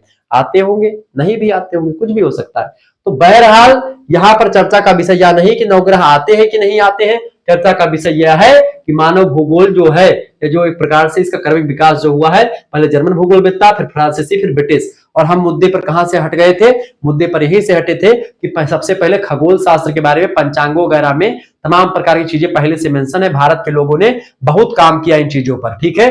और पहले ही नक्षत्र मंडल क्या है, ये सब क्या पूरा डिटेल में जानकारी दे दी है। जब आप बीए के 5th सेमेस्टर या 6th सेमेस्टर में पहुंचेंगे तब आपको पूरा जियोग्राफी में चीजें मैं पढ़ाऊंगा कि भारतीय भूगोलवेत्ताओं का क्या योगदान रहा भूगोल में, तब पूरा नदी समुद्र वेदों में क्या लिखा है, पुराणों में क्या लिखा है, रामायण में महाभारत में क्या लिखा है, सब पूरी डिटेल में पूरी आपको हिस्ट्री समझा दूंगा। चलिए बहरहाल अब यहाँ पर समझे थारू जनजाति के बारे में। थारू जनजाति बेटा देखिए, थारू जनजाति का निवास क्षेत्र उत्तराखंड के तराई प्रदेश के पश्चिमी भाग में नैनीताल जिला जो पड़ता है, उत्तराखंड में नैनीताल कहते हैं, तालों में नैनीताल, बाकी सब तलैया, जाइए घूमे आइए। तो नैनीताल जिला जो है उत्तर प्रदेश के दक्षिण पूर्व से लेकर के पूरब गोरखपुर और नेपाल की सीमा तक फैला हुआ है। यह क्षेत्र हिमालय पर्वत के पदीय यानी शिवालिक क्षेत्र के नैनीताल, गोंडा, खीरी, गोरखपुर, पीलीभीत, बहराइच, बस्ती जिले में एक प्रकार से जनजाति जो थारू जनजाति पाई जाती है।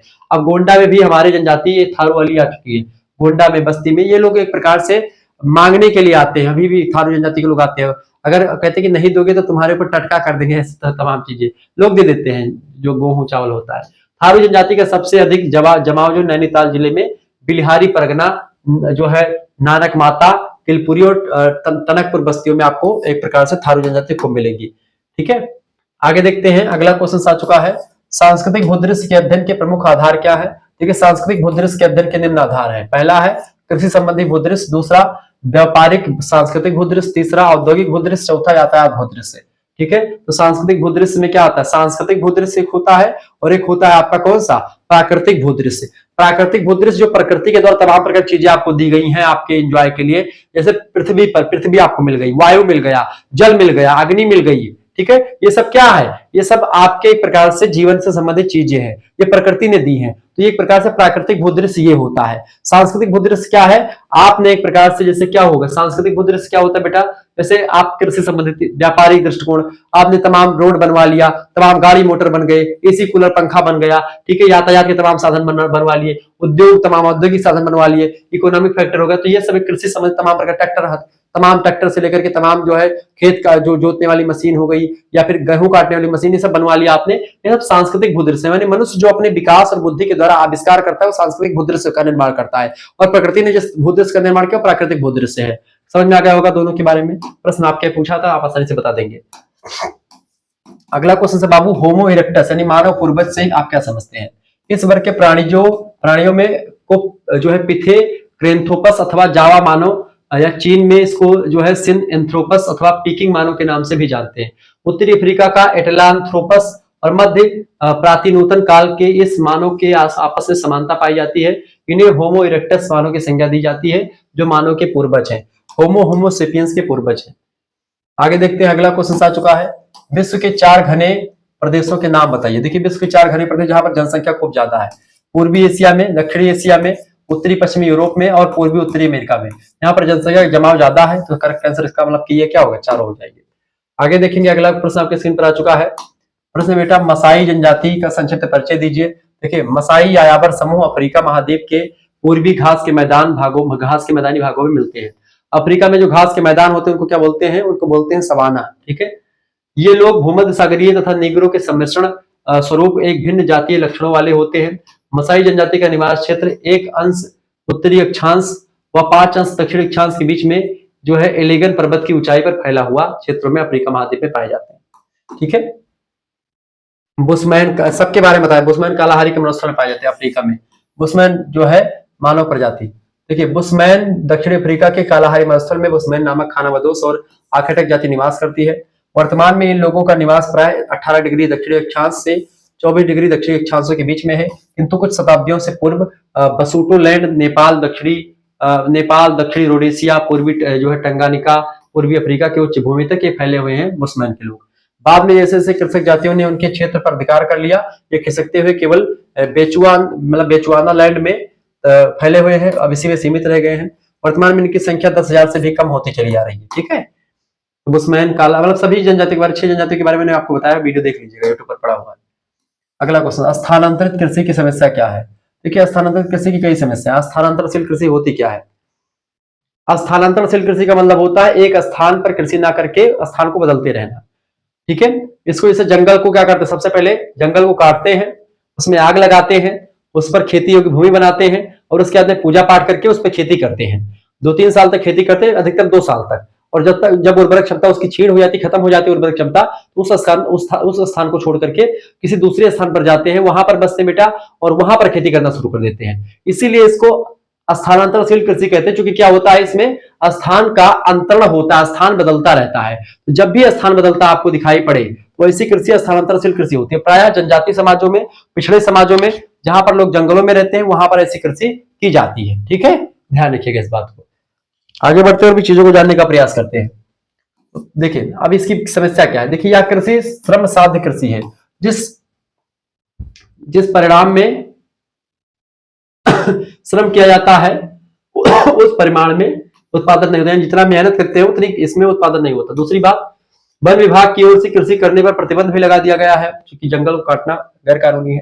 तीसरी बात, प्रचुर भूमि की अनुपलब्धता है, क्योंकि भूमि भी उतनी नहीं बची लोगों के लिए। सिंचाई और अन्य कृषि साधनों का यहाँ पर कमी है, तो प्रकृति पर डिपेंड है। पानी बरसा तो एक प्रकार सभी चीजें हुई, और नहीं बरसा तो नष्ट फसल। ठीक है, कोई यूरिया और डाइअमोनियम सल्फेट डाई यूरिया नहीं पड़ता उसमें। अगला क्वेश्चन, सांस्कृतिक वातावरण क्या होता है? देखिए भौतिक वातावरण में मनुष्य प्राविधि या तकनीकी की सहायता से संशोधन करता है और उसे अपनी आवश्यकता के अनुसार अनुरूप बना लेता है। वह प्राकृतिक शक्तियों और संसाधनों का विभिन्न प्रकार से शोषण करता, दोहन करता है और अपनी आवश्यकताओं की पूर्ति करता है। इन सबके फलस्वरूप वह एक नए वातावरण को जन्म देता है। इसे ही मानव निर्मित अथवा प्राविधिक या सांस्कृतिक वातावरण या सांस्कृतिक भूदृश्य कहते हैं। और प्राकृतिक भूदृश्य या एक प्रकार से सांस्कृतिक वातावरण जो होता है, ये एक प्रकार से जो प्राकृतिक वातावरण होता है उन्हीं में कुछ संशोधन करके अपने सुटेबल के लिए, अपने जो है अच्छे के लिए ऐसा बनाया जाता है। सांस्कृतिक वातावरण मानव के द्वारा बनाया जाता है, वैसा भूदृश्य होता है जिसमें मानव का आवास, परिवहन, संचार के साधन, सिंचाई के साधन, श्रम विभाजन, आर्थिक व्यवसाय, कारखाना, बीमा संस्था, वैज्ञानिक, राजनीतिक, औद्योगिक, साहित्यिक संस्थाएं, ये सब इसमें शामिल होती है। मनुष्य अपने द्वारा बनाता है, इसको सांस्कृतिक भूदृश्य कहते हैं। ठीक है, जबकि जो एक प्रकार से प्रकृति के द्वारा दिया गया चीजें हैं उसको हम प्राकृतिक भूदृश्य कहते हैं। क्लियर? सांस्कृतिक भूदृश्य यही होता है जिसमें मनुष्य टीवी, कूलर, पंखा, एसी, कार, मोटर, एरोप्लेन से लेकर सब कुछ बनाता है, जिससे अपना सुख सुविधा लेता है, वो आपका होता है सांस्कृतिक भूदृश्य या भौतिक भूदृश्य।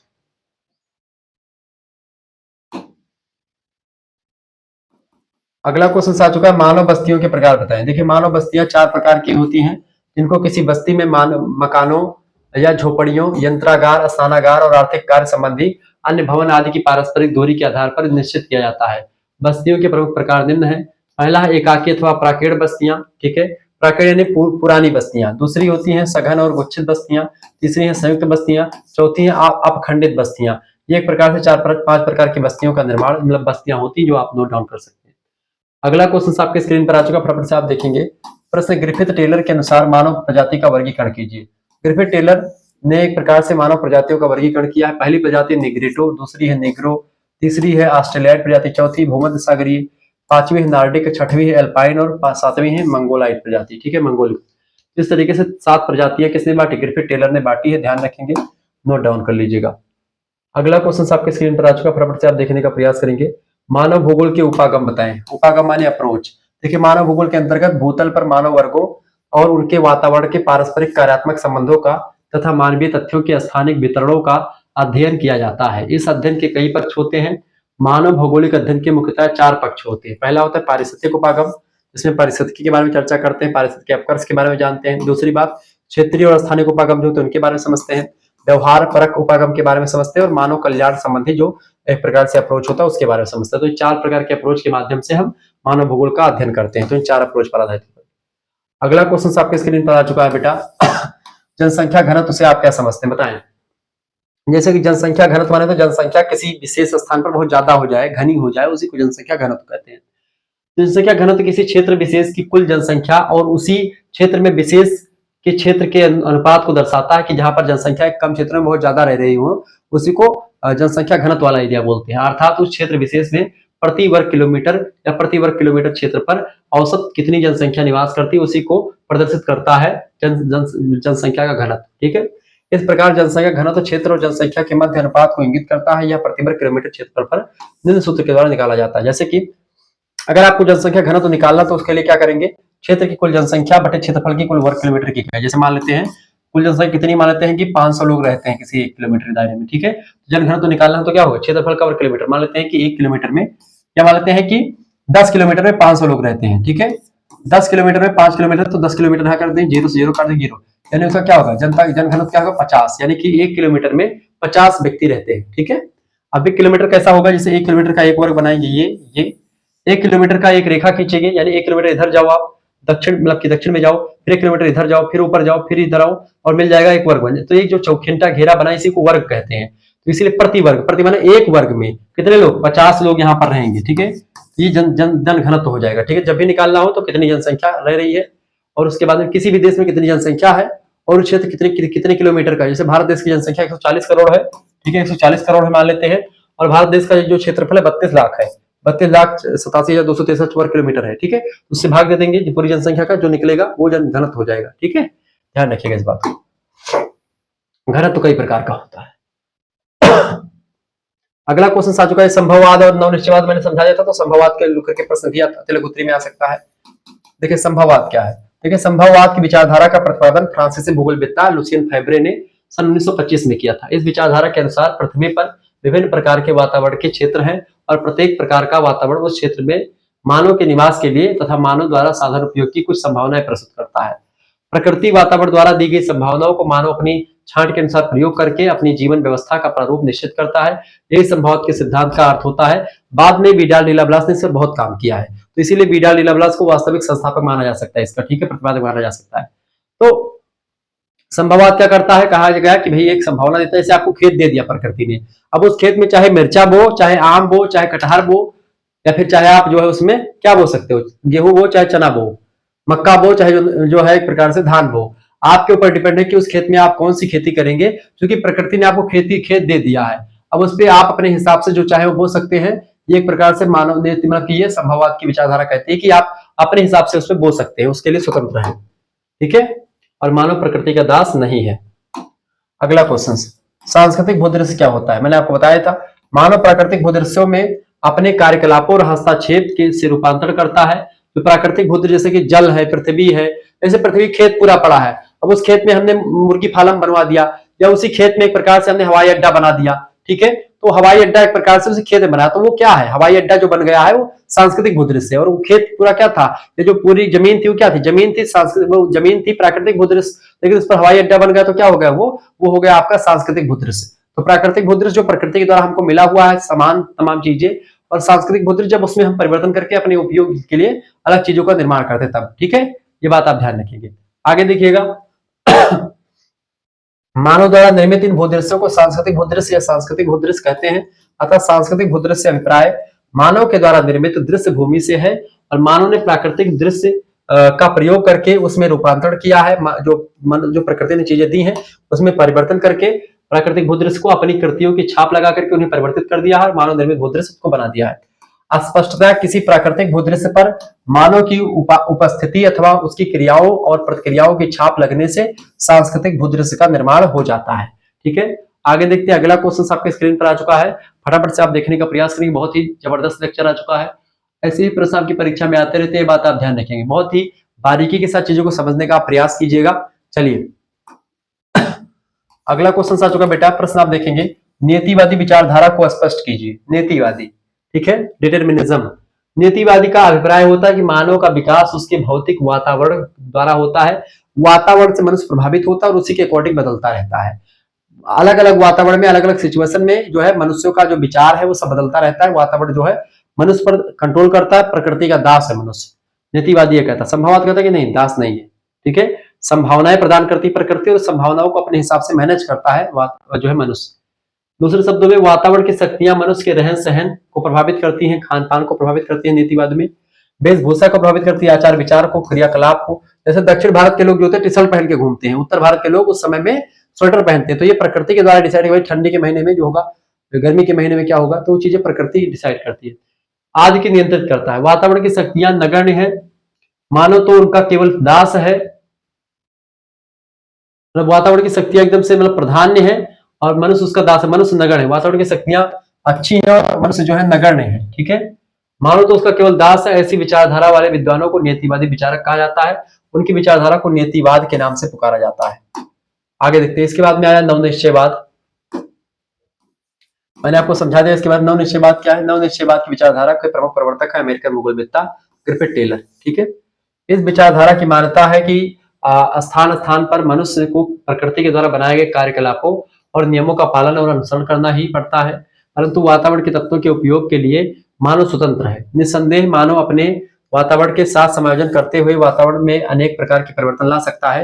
यह सत्य बात है कि मानव वातावरण का निर्माण तो नहीं कर सकता है। ठीक है, मनुष्य परिवर्तन जरूर कर सकता है उसमें, लेकिन मनुष्य वातावरण का निर्माण नहीं कर सकता, परंतु अपने सुखों और समृद्धशाली जीवन यापन के लिए प्रयासों में अनेक कार्य मनुष्य जरूर कर सकता है। नवनिश्चयवादी लोग संभववाद की विचारधारा को भी कुछ फॉलो करते हैं और कुछ नीतिवाद विचारधारा, दोनों को मिला करके नई परिभाषा देते हैं अमेरिकन भूगोलवेत्ता।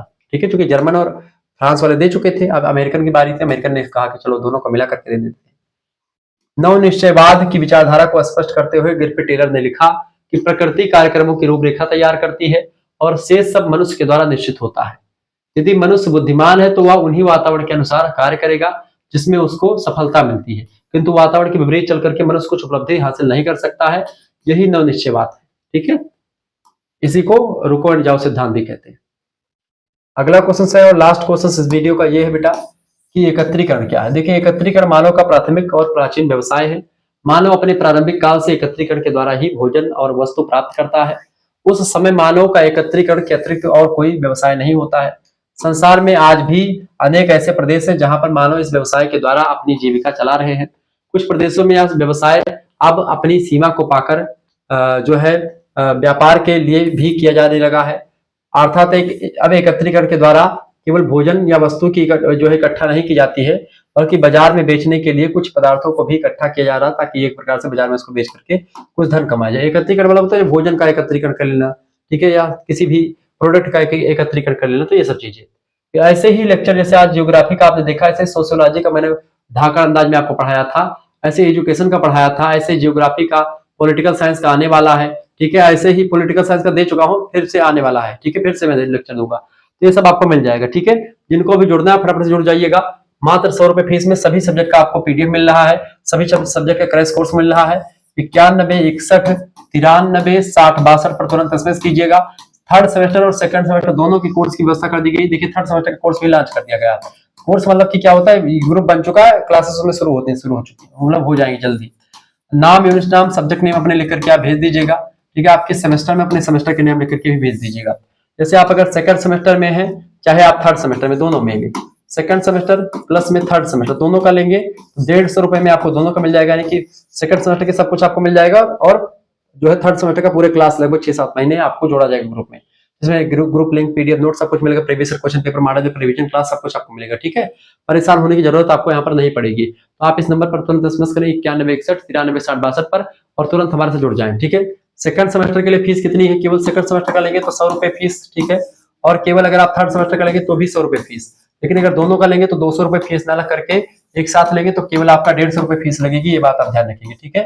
तो लेकिन यहाँ पर क्या क्या मिलेगा आपको, देखिए लाइव क्लास मिलेगी आपको, प्लस में वीडियो लेक्चर्स आपको लाइव क्लास हो जाएगी, जो उनकी वीडियो लेक्चर्स भी मिलेंगे, और लाइव क्लास और वीडियो लेक्चर्स के क्या मिलेंगे, पीडीएफ नोट्स मिलेंगे, पुराने वीडियोस भी आपको मिल जाएंगे 2024-25 वाले हैं वो सब भी। इसके अलावा आपको पीडीएफ नोट्स मिलेंगे सभी के, चाहे आपकी एमसीक्यूज पेपर हो, एमसीक्यूज मॉडल पेपर होगा तो भी उसके लिए भी पीडीएफ मिलेगी विथ आंसर, और लिखित पेपर के लिए भी आपका विथ आंसर मिलेगा पीडीएफ।